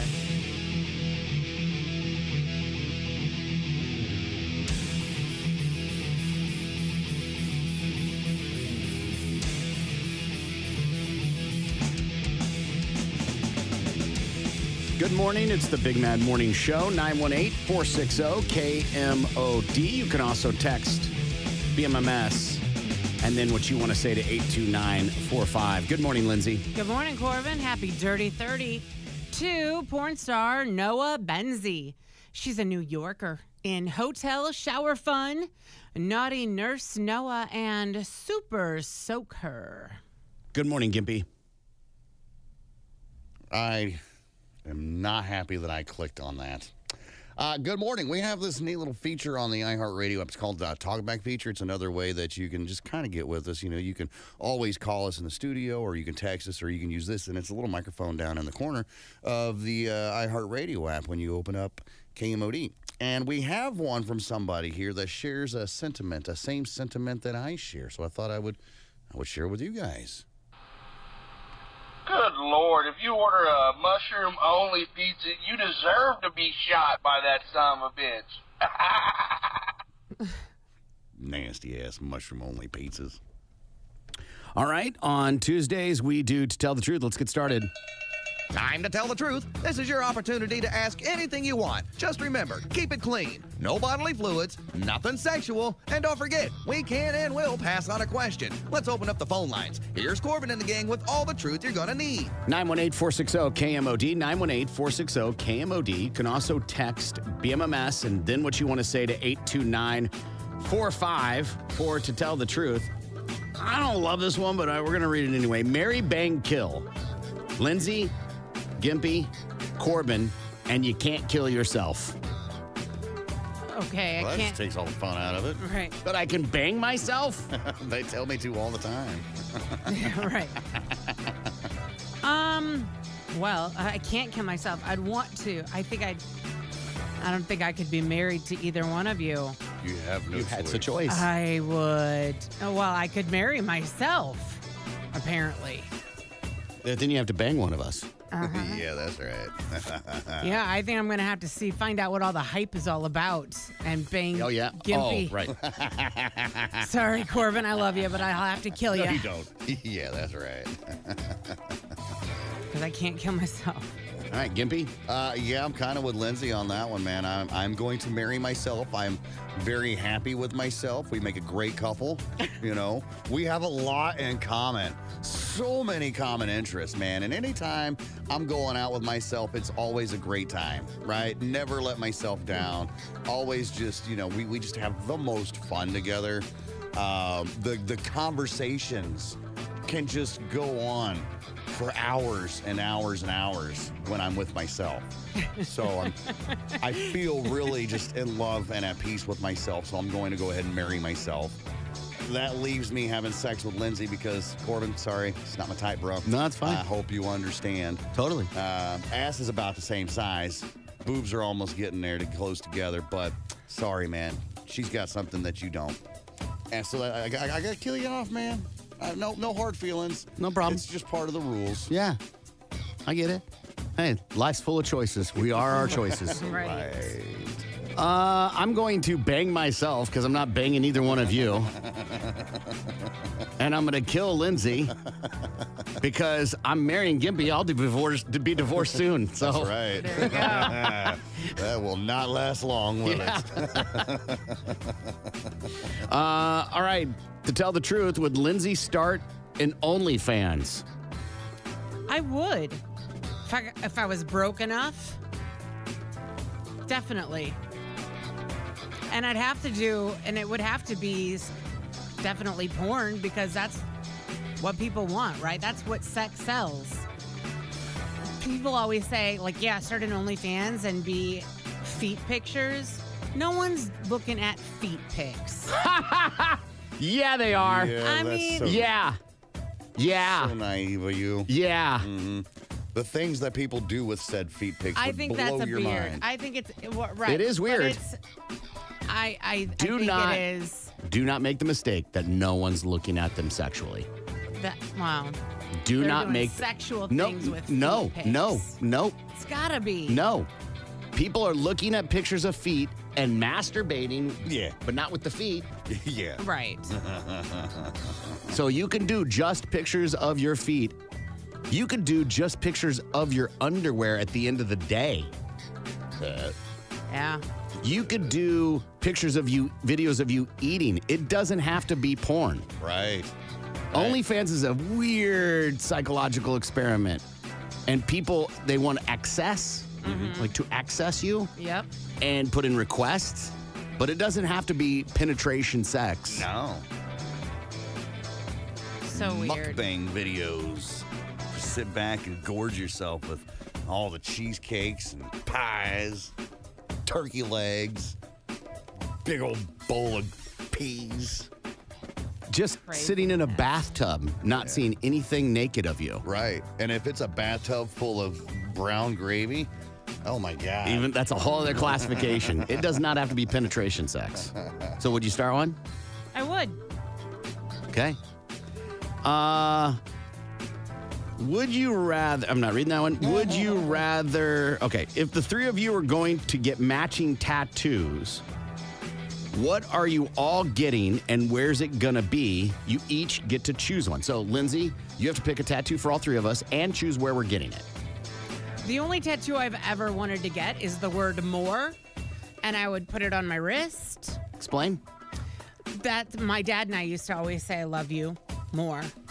Okay. And it's weird because that is everywhere now. I see it everywhere. It's on signs, and I never saw it on signs back in 2008 when he died.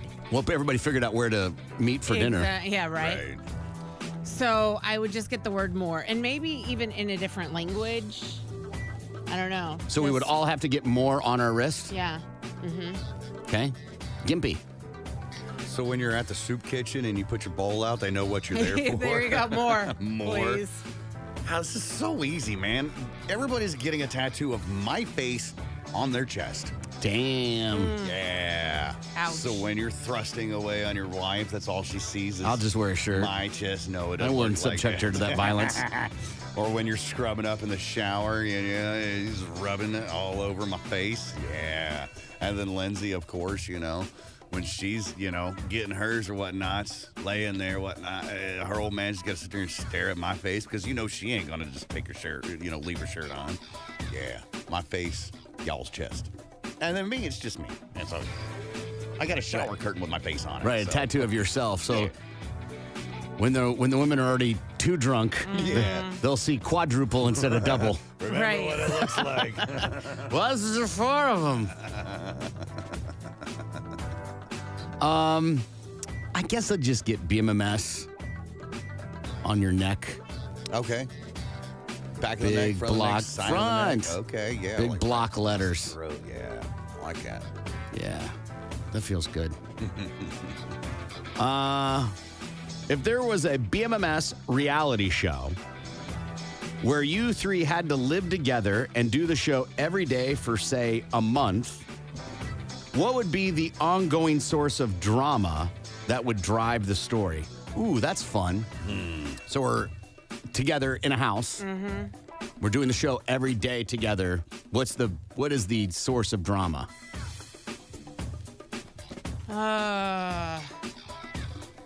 Smells like weed.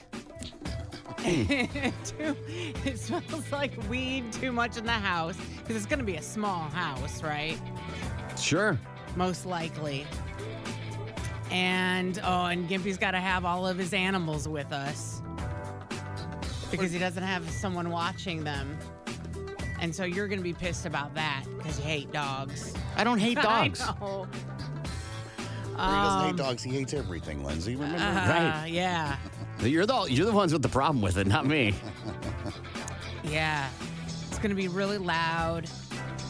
It's going to be like an absolute party when we want it to be quiet. It's going to be loud. It's going to smell like he's just going to be a party animal. And sometimes I'll be okay with it, but not always. But Corbin is never going to be okay with it. So that'll be the start of the drama. Okay, Gimpy? See, I don't think it would be that bad, to be honest with you. Like, she's painting it out to be like, I'm going to be the root of all evil here. No, she's pointing out that I'm going to be the one that has the problem with everything. I think that, like, if we were not doing a show and we were living together, maybe. But even then, I'm more respectful than that, for the people. Hell, when I had just one roommate, I was like, hey, keep it down. He's in there sleeping or masturbating, whatever. I don't know what he's doing, but nonetheless. I think, honestly, the source of the drama would be, it would either be Corbin's pickiness, okay? Nitpicking at everything, or just the smell of ourselves. All right, everybody's natural odors are coming out. Are we not showering? No, I mean, we are, but I mean, we're only together for 4 hours out of the day, like right now as it is. All right, but we're living together 24 hours a day, 7 days a week for a month, right? That means there's no chance of getting away from other people's booty smells, I guess is the best way to put it. Okay. Foot odor, stuff like that. I think we'll start picking up on each other's scents and then be like, you are a lot nastier smelling than what I thought you were. That's what I really think it would be at. I mean, I think there's some questions like, will we have our own room? Oh God, we got to sleep in the same room? Because that's a different thing. Like Willy Wonka's, grandparents, they all slept in the same bed together. So that would be a different answer. Mm-hmm. Are we sharing the same bathroom? That would be a different answer. Right. But overall, it's my solitude, my privacy, my quietness. And like, leave me, be quiet. Yeah. It's 3 a.m., be quiet. Well, if it's 3 a.m., we're already up and ready for it, except for the weekends, I guess, yeah. Yeah. What's the dumbest thing that gives you anxiety? Clowns. It's quick to answer What? that one. Yeah. I mean, it is dumb. I know they're not going to hurt me or anything, but when I am around a clown, especially one, not so much a masked costume, but makeup. A person in clown face makeup. I feel claustrophobic. Like I cannot, and I freeze. Like I have nowhere to run to. And I feel very anxious, freaked out. Gimpy. Stupid drivers. In the sense of like, people that don't pay attention and look out for motorcyclists, or the people that are just driving way too damn slow. The speed limit's 45. You can go more than 40, it would be all right. That's not dumb. Slow-ass drivers? Yeah, but that's not dumb. That should piss you off. Say more. Because they're not doing the speed limit. That should piss you off, especially when they're in the speed lane or the passing lane. I consider them stupid drivers because of that reason, you stupid ass. You're driving too slow. Speed up. And people that don't watch out for motorcyclists, they shouldn't have a license. For sure. Okay. Yeah, so stupid drivers. So are you changing yours? No, Oh. no. But the question was, what dumb thing gives you anxiety? And those things to me aren't dumb. Those are legit things that he's saying give him anxiety. Not everybody can be afraid of clowns, Lindsay. I know. Not everybody has a problem with people driving any way they'd like. Because we won all the wars. Just don't direct traffic at a stoplight or stop sign. Which is 100% what I was going to pick. So, yeah, it's a dumb thing to get anxiety over. It doesn't give me anxiety. It makes me angry. Right. To me, that's different. Spending money gives me anxiety Okay. because I don't know when a car repair is coming. And you just dropped $700 on cheerleading outfits. Yes. That they'll wear once. Right. Yes, there may be a little PTSD going on with that one. You can only drink one alcoholic beverage the rest of your life. What is it? Any liquor, beer, or cocktail is an option.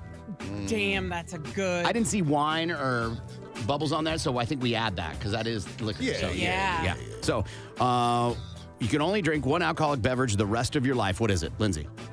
Oh, that's a good one. I guess I would have to say a Moscow Mule in a copper cup. Because? I never get tired of them, for sure. And they're so damn good. They're good in the winter. They're good in the summer. They're damn good. And they get you there. I mean, it only takes 3, and I'm feeling pretty damn good. I can sip it or I can just throw it back. I haven't had one for a while because it's just like drinking soda. So that's why I've backed off of them. Like they go down so easily? They go down easy. No, I mean, that's a plus. But it's like drink. So if you drink 3, you're drinking 3 sodas. Right. They're not strong enough. Gimpy. I was going to say, like whiskey and Red Bull or Monster Jim, something like that, which is what I normally drink. But the reality of that, drinking that much energy drink for the rest of my life is not good at all whatsoever. No. And to be fair, just drinking that much liquor for the rest of my life. But to answer the question, and I think it's much better for me, for you, Johnny Walker. Just straight Johnny Walker. Ice, no ice, whatever. It's the mixer is where I'm hung up at. No mixer involved at all whatsoever. Just give me the straight liquor. I'm going with wine.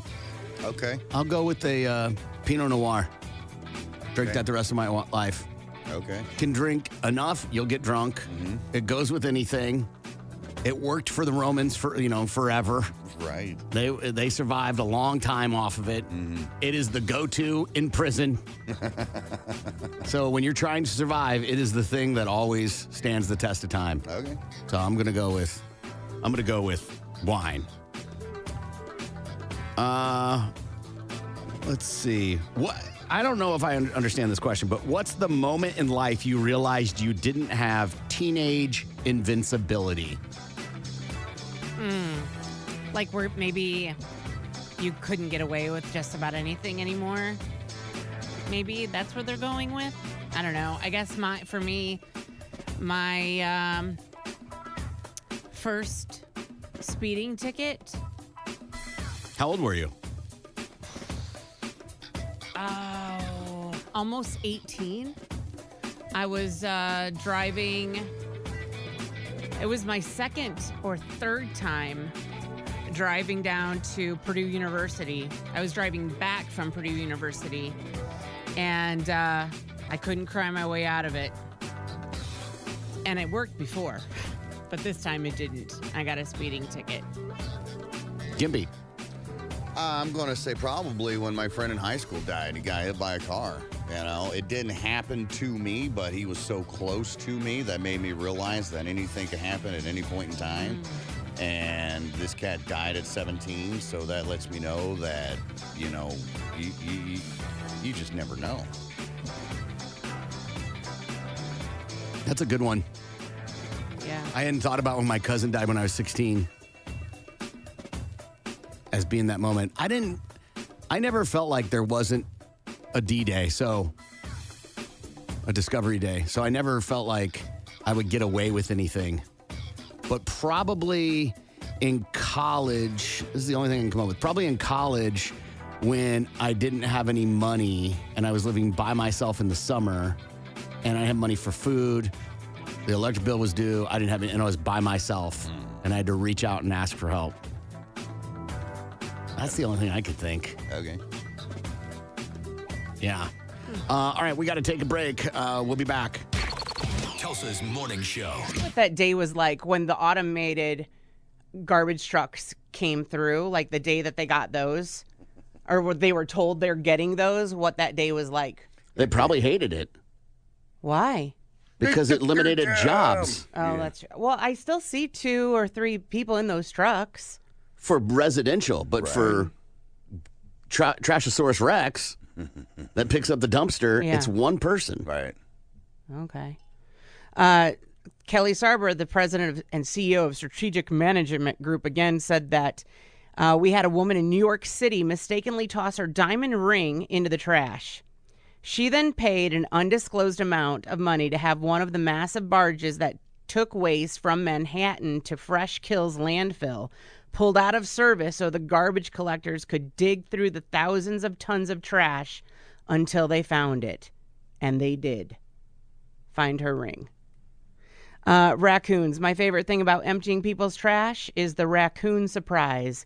You open the top of a can and stick your hand in to grab the bag, but instead grab a raccoon or two.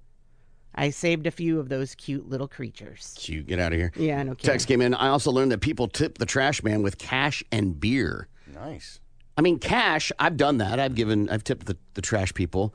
The problem is they're not always the same people on every route. Right. And then, so I'm thinking them, what, for the one time they did? I don't know. But to tip beer, I don't know if they drink beer. Mm-hmm. Right. You're just assuming at that point, and then they take it anyway just because of the gesture. Oh, thanks. Right, I'm and a throw it in recovering the trash. alcoholic, Yeah. They're asshole. like the rich people who throw away new shoes. Right. Yeah. Brand new electronics. My friend's dad was a garbage man, and when he would pick up from places like Walmart, Best Buy, if they had TVs or PlayStations, any type of electronics, laptops in the garbages, he'd bring them home. He had friends that would fix them, and we'd get new electronics. Not bad. I know a lot of people that have done that. Yeah. Go dumpster diving and find stereos and TVs and stuff. Yeah. Hospital biohazard waste. I ran a large trash hauling company in Georgia for 3 years. I can't tell you how many times hospitals threw their bio waste out to save on disposal fees. It got so bad the landfill ended up reporting them to big fines. In this state, you can take a thing of syringes, and as long as it's in not a Sharps container, but a container that cannot be punctured, like a thing of laundry soap, you can just write Sharps and then throw it in the trash. Huh. How about that? Someone texted in, I work for Waste Management. It does happen often. Homeless and crackheads sleep in the cans that I pick up, and it is cray-cray. Yeah, so anyway, one man's trash isn't always another man's treasure. Overwhelmingly, you gave us garbage. Thought we'd do a little fill-in-the-blank news. I'll read part of a headline, leave part of it out. If you can guess the blank part correctly, good on you. First one, Mattel introduces blank Barbie doll. Mattel introduces blank Barbie doll. That's fun because they got so many different ones now. They've got prosthetic Barbie. They've got slightly overweight Barbie. Pregnant Barbie. Pregnant Barbie. I'm trying to think of the other Barbies that I've seen at the store. They got a handy-capable Barbie in a wheelchair. Think it's a transgender Barbie? You know, it wouldn't surprise me. We'll go with trannies.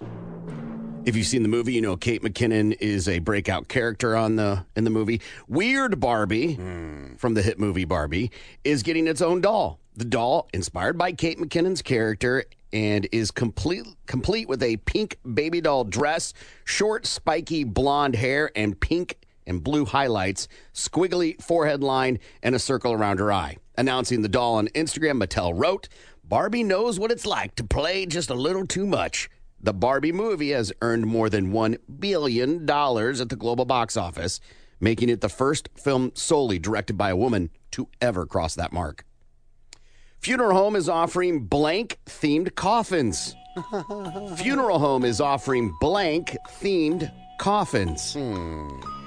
I saw this and I thought, okay, come on now. I have no idea what you're talking about. So In good number of things. Marvel, Barbie, themed. You nailed it. Nailing Well, the that coffin. ruins the What would entire you- time limit that we have. What left would here. you want your coffin to look like? Not Barbie. Well, neither would I, but that's what people are supposedly paying for. Barbie, But you're not pink. Barbie fans. I am. Right. I love Barbie.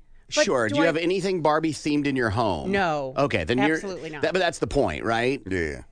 Is that it would have to be something you're a diehard for. Yeah. Right. Mine be like cannabis themed or something like Yeah. that. PlayStation. Barbie Mania continues to sweep the world. One funeral home in El Salvador has boarded the Barbie bandwagon in a big way. The Alpha and Omega Funeral Home in Achapan is offering a pink Barbie-themed coffin for people who want to take their obsession with pop culture sensation to the afterlife. Each of the metal caskets is decorated with stars and features lining imprinted with pictures of Barbie. One of the spokespeople says, we have to jump on this trend, adding he's already sold 10 of the coffins. It's been a success. The coffin is the latest bizarre Barbie merchandise to be released in Latin America, which has also seen products such as Barbie lunchboxes, pink tacos and pastries, and even Barbie-themed airplanes. New Jersey, only state where drivers can't blank. New Jersey, only state where drivers can't blank. Drivers. Right. That's every state. Can't honk their horn. Okay. Yeah, noise ordinance. Can't. Can't get out of your car with a can of spray paint and spray paint the person behind you. Can't pass other drivers. Can't Okay. use the express lane. Okay. All those sound like good ideas. New Jersey is the only state in the U.S. where drivers can't pump their own gas. Huh. It comes as lawmakers in Oregon voted to end the ban on self-serve gas, and Governor Tina Kotek signed off on it, ending the state's 72-year ban. Gas stations across New Jersey have pushed for lawmakers to lift the ban, which has been in effect since 1949. They say self-serve gas would allow them to lower the price. Absolutely, yeah. I wonder why that's crazy. That's crazy. I thought, those days of somebody else having gas station attendants were pretty well over. Yeah. I haven't seen one in forever. There's one here in town. Is there? Yeah, Reed's over Oh, on... yeah, Reader's over there off 15. Okay. But it costs you extra. And Of course it does. I don't like it. Yeah. Blank are coming to Jeopardy. Blank are coming to Jeopardy. Nerds. In there. Right. Average people. There you go. The bottom of the class is coming to Jeopardy. Right. Reruns. Oh, I could see that. You can also text BMMS and then what you want to say to 82945. Weird concoctions have always been a thing. And there's this new one at Sonic that I was not aware of that people are talking about. In the soda world, my go-to soda is Dr. Pepper. Oh, yeah, you can't go wrong with Dr. Pepper now. Used to be Mountain Dew, but Dr. Pepper just slaps different. When if we go to the movies, I always get a cherry Coke. That's mine and Kevin. Because? Both. Just what we've always gotten, cherry Coke. It's always available there. It's not available usually at a restaurant. It's always your basics. You either get if it's a Pepsi product, it's Mountain Dew. Restaurants, if it's a Coke product, regular Coke. Cherry Coke's not on the menu. So apparently there's this trend at TikTok where people are doing weird things with drinks. Apparently there was one like Coke and Ranch or something. I don't know. But this one is Dr. Pepper and pickles. I had seen this for the very first time on social media today. And I said, what the hell? I'm not, I'm good. I think those two should be separate. I do too. I love pickles. Yeah. And theoretically, this should work. Because of the saltiness? Sweet and salty. Yeah, it makes sense. I mean, people used to put peanuts in their Dr. Pepper for that Very sweet Southern and salty. thing. Yeah, absolutely. So I could see how that would work out. But with the peanuts, you're just getting salt. Salt, salt, salt, salt, salt. With the pickles, you're getting salt and vinegar. And I think that's where I'm hung up at. Because I don't want that douche in my Dr. Pepper. The only thing I think is because it's so sweet that it cuts through. Okay. It makes it not as salty and not as sweet. Okay. And then it's just bland. Then you're just basically drinking carbonated water. There are plenty of things, as Gimpy will attest to, when you see these that some people try them and they're like, oh, it's horrible. I can't find one with the Dr. Pepper and pickle one. It is, even in the comments section, people are saying how good it is. Yeah, but are they saying that just to, get you to try it, and then you try this drink and you're like, oh, God, those people were stupid? Maybe, but they don't get to see that benefit, so. I guess. I mean, they could be trolling, I guess. I guess. It just doesn't seem right. It was a Sonic cup, the good Sonic ice, filled with Dr. Pepper, and 4 pickle slices in there. And I couldn't get past it. It just doesn't seem right. Somebody texted and said the Dr. Pepper and Pickles video was mine. Unless you're a woman that put this out a while ago, I don't think it was you. But maybe, I'm sure more. This is the problem with the internet, is everybody thinks they did something. Mm-hmm. Very few of you have created the thing. Society is based in circles. Mm-hmm. See, this is where we need an intern to go to the Sonic across the street and get 3 Dr. Peppers and a side of pickles. And let's put this to the test. I honestly don't think that it would be that good. And I like pickles. I like pickles as as a garnish. I like pickle shots, Mm-hmm. Those are really good. And I can pound those pickles all day. But putting the pickle in the pepper just doesn't seem right. It's preposterous. There's not many things I don't like pickles on. Okay. Pickles do make things a lot better. I'm not going to lie. The chicken sandwich from Chick-fil-A is good because of the pickle. Mm-hmm. Because of the pickle brine. Right. Pickles and ice cream. Typical pregnancy Sweet craving and that salty. they say they have.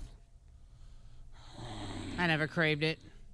Well, that doesn't make it not a thing, though. Right. That doesn't make it like people like it. Right. And pickle pizza, delicious. Delicious. And when you try it, people are like, what? Yeah, it's good. It's good. This person says a good friend of mine has been doing Dr. Pepper and pickle juice for years. But why? How do you get to that point, right? Like you sitting down with your icy cold Dr. Pepper, swashing around, listening to the ice crunch, and you're like, you know what this is, miss? I wonder what would happen if I just put my pickle in this pepper. I don't know if it's people that are just not satisfied and they constantly have to keep reaching for moving the goalpost. Right? Or they're bored. Okay, I could see that. Or they're trying to freak people out. Okay. Like, because they're the star of the movie. I can see that. When you said putting ranch in your Dr. Pepper, your drink, whatever. Coca-Cola, yeah. Coca-Cola, that's weird. I think it's also a salty thing. Okay. Yeah, I mean, you'll eat, chips with ranch and then drink. Yeah. True that. So it's not that big of a. Some people do the mix. I'm not that person, but some people with food in their mouth will drink whatever beverage. Yeah, just to wash it down or whatever. Only if it's wine. I worked at Sonic as a teen, and a guy would come in and order a chocolate Dr. Pepper. I've never tried that, but go there and get vanilla Dr. Pepper, and it will change your life. By the way, Lindsay, Chick-fil-A has cherry Coke. Yeah, a lot of places have cherry Coke. But the vanilla Dr. Pepper is a thing. Like it's one of my favorite things to get at Sonic is a Route 44 Dr. Pepper with vanilla. Vanilla cherry was always my thing because they put the real cherries in there. Yeah. I'm like, double it up on the cherries. What were you going to say, Lindsay? Well, now they have those machines the new machines that you can get any flavor of anything. Yeah, Chick-fil-A doesn't have that. But I love that you want to hold that line. Need to get a bumper sticker. Gimpy could pound those pickles all day. DoorDash it. Test it right meow. You know how long a DoorDash would take? I was going to say, I don't have 3 hours to wait for real. Dr. Pepper and pickles when it's across the street. Nor am I paying $35 for 3 sodas. Right? Come on. You just want to come up here and get your tip is what it is. You get nothing from me. Never. Anyone that puts pickles in their Dr. Pepper should be publicly executed. I don't know about that. That's a little overreach, but okay. And I've had a chocolate Dr. Pepper, and they're fine. Yeah. They're the old soda fountain days. It was a thing to put flavors in sodas. How do you think Cherry Coke became a thing? Yep. Right. Dr. Pepper's already got 23 flavors. Do we need to add a 24th one? Prune. Pickle? Prune. Prune. That's right. the flavor. Right, is it? It is. Vanilla and cherry and prune and water. If you realize what all the flavors are that make Dr. Pepper delicious, you probably shouldn't. You shouldn't like it. Make it a sweet pickle, not really dilled. I mean, I guess you could do sweet pickles. I'm not a sweet pickle person, so I can't attest to whether that's delicious or not. I like bread and butter chips. A lot of people do. I have never actually looked up the 23 flavors of Dr. Pepper. Cola, cherry, caramel, vanilla, licorice root extract, wintergreen leaf oil, nutmeg oil, cinnamon oil, clove oil, and anise. Not like your niece, like your A star brother's anise, kid. yeah. Yeah. That's a lot of oil that's going into that drink. Well, that's just flavor, right? That's Right. just essential oil type of thing. Okay. And a lot of it's smell. True that. I believe people are always wanting to one-up the last shock drink food combo. Maybe. I think some people that's 100% true. But I think a lot of people grew up with things, and then they share it, and then they realize, oh, I'm alone in that world. Yeah. Yeah. What was I thinking? And it becomes, I mean, think about like mimosas or Bloody Marys. Right. Or what's the beer one with tomato juice? Yeah. Red beer. Red beer. Right? Or a Bermosa for the people that can't afford champagne or don't like the champagne. Right, they use the champagne of beers. Right. Yeah, to me, there's a lot. Most of those things is what you grew up watching your dad, your grandpa, your grandma, your mom, whatever have. And then you tell people, and they're like, what? No way. Right. I Or used to green mix olives. Sunny Delight and Dr. Pepper together when I was a kid. I haven't done it since then. Yeah, I can't imagine that's good. What's the green olives thing? Green olives and beer. Oh, yeah. I've heard that before. I know a guy that does that. Really? Yeah, that was big in when I lived in South Dakota. That's how they ordered it. Adds A lot. saltiness to it, saltiness to your beer, and plus you've got something to eat when you're done drinking it. The right beer makes sense, Right. but not just any beer. I've seen a lot of domestics, Yeah, I Bud was gonna Lights, say. Coors Lights, stuff like that. Never seen anybody do it with a craft beer, like an IPA or anything. But I don't hang around a lot of people that drink IPAs. No, either. usually it's a fruit you put in it. Right. Yeah. Or you're a fruit, I don't know, one of the two. Whatever. But I've done Mexican beers with salt and lime around the rim. Oh, for sure. Yeah. Yeah, when I went down to Corpus, I thought it was so weird to see people order Tecates, right? And then they put salt all over the bottle, like the side of the bottle. So they're sitting there licking this bottle before they stick it in their mouth and drink. It's so bizarre. I was like, what is going on here? Well, that's what happens when the bar you visit is called the Fuzzy Navel. They just called it Tecate, right? when the bar you frequent has pink fuzzy door and it's called the Trail to the Magic Land. Right. People do things And they're all wearing leather. Right. All right, we got to take a break. We'll be back. The Big Mad Morning Show returns next. I looked at him as a good bad guy. He was taking out bad people. Like a Robin Hood sort of thing. That instead of Yes. robbing the rich and giving to the poor, we're just killing bad people. Jack the Ripper is another one, killing the whores of the world. Yes. If you think that's bad. Yeah. Yeah. Yeah, Dexter was not a good person. I thought so. I thought he was good. But he was hurting people. He was killing people for minor things, not huge infractions. Some of them. Bumped into me at the grocery store. No, Yeah, no. some of them, sure, but not all of them. No, he wasn't doing it for bumping into me How at the grocery dare you store. take the last bagel at work? I've got the longest running game shows in television history. Fun. You want to guess one? Jeopardy. Jeopardy's on here. Yeah, Wheel of Fortune. Wheel of Fortune, of course. Mm-hmm. That's The what brought Price us. is Right. Price is Right, of course. Okay, so those are the three basics. What about Press Your Luck? No. Yeah. So, Who Wants to Be a Millionaire? Really? 22 years. Password, 23 years. The Pyramid. What's My Line? 24 years. Pyramid, 25 years. Let's Make a Deal, 35 years. Wow. Now, does that count? Because it wasn't 35 years consecutive. It was Right. It was the Monty guy for a while, and then they brought it back with Wayne Brady. So I guess mash them together it works. Yeah. I feel like it should be consecutive, like Price is Right, Wheel of Fortune, and Jeopardy. Those are all consecutive years. Yeah, I think if you work at KMOD and then take a break and come back, you get X number of years, Okay. right? Alrighty then. Ooh. Family Feud, 40 years. Okay. I was Wheel of Fortune, 48 years. Jeopardy, 54 years. This show I've never heard of because it's in another country. Des Chiffres et de Lettres. Sure, easy for Numbers and Letters, 56 years. It's still on today. Price is Right, 60 years. So that's the longest. Price is Right. Price is Right, yeah, Wow. is the longest one. Or is it going to be a thing that comes out like it did with Bob Barker that he had to kind of step away because He old. Mm-hmm. he like a miscusi. Oh, Yeah. I didn't think about that. Yeah. Well, it was a different time then. Right. It changes. Empathy towards humans. All right. 60 years is a long time, though, for a game show. Yeah, for sure. It just makes me wonder how long those are going to be on. Are they going to keep doing it? They're going to revamp it, make it different so they can keep that name going? Because really, that's all that they're. I mean, people are going because of the name. People were watching because of the name, because they watched it growing up. You know, everybody knows that when you're sick and you're staying home from school, you're watching The Price is Right. Yeah. You know? I think shows like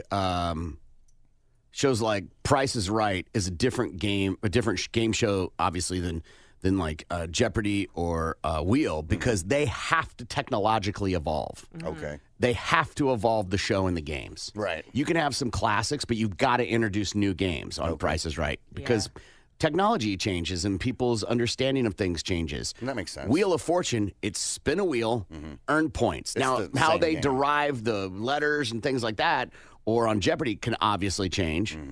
But overall, it's the same game. Yeah. There's no need to change it. Tic-tac-toe, celebrity tip, whatever, doesn't last because you get annoyed. You get annoyed with the... Just because you're famous doesn't mean you're awesome. Yeah. Right. Hollywood Squares. Yeah, thank you. Yeah. And some of these other shows, that's why I like Pyramid, and like it runs its exhaustion level. That's why they don't do just Celebrity Wheel of Fortune. You want to see people that are like, quote unquote, you win. Right. It gives you hope Absolutely. and a chance that you could be on that show someday and you could win that money. The number of people that are like, to know someone to be on Wheel of Fortune is rare. Think about all the times they come through and recruit people, and then how many people from here actually get on the show? Not very many, if you think about it. So where do those people come from? Well, they recruit people. Some are up and coming actors. Like Okay. they tried, because they have to fill it. Lindsay's tried to be on game shows before. One of the hardest parts about being on a game show is that you have to fly out on your own, put yourself up, and you might get on the show. Right. They don't pay for you to be out there until you finally make the final cut. And when you're on the show, you might just get the minimum, which is like $1,000 now or something like that, which you're Yeah. like, that's a lot. It is a lot. Not after hotel and airfare and expenses. In California. In anywhere. Yeah. You go to any hotel, you're not gonna, even if you're gonna stay at the Comfort Inn, Right. and if you are, it's still $200.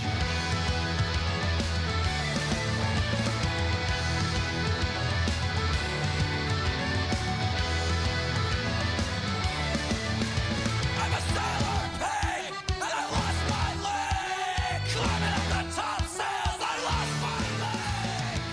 Lindsay, what'd you learn today?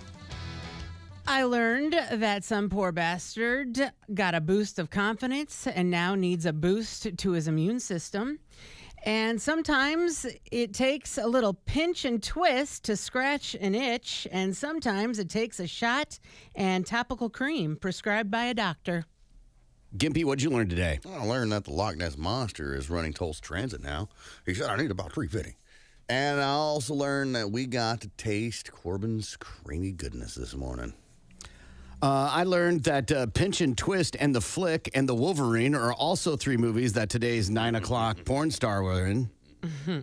And I also learned that I hate pizza delivery. I'll shoot you. It's Corbin saying make sure that dishwasher is loaded right. It's Lindsay. Stop tracking my cycle. This is Gimpy, and I'm sorry. Thank you. Right? I mean, I guess it kind of makes sense because they're not looking and paying attention. But are you really looking and paying attention even if you're facing forward? You know what I mean? There's obviously no bones inside a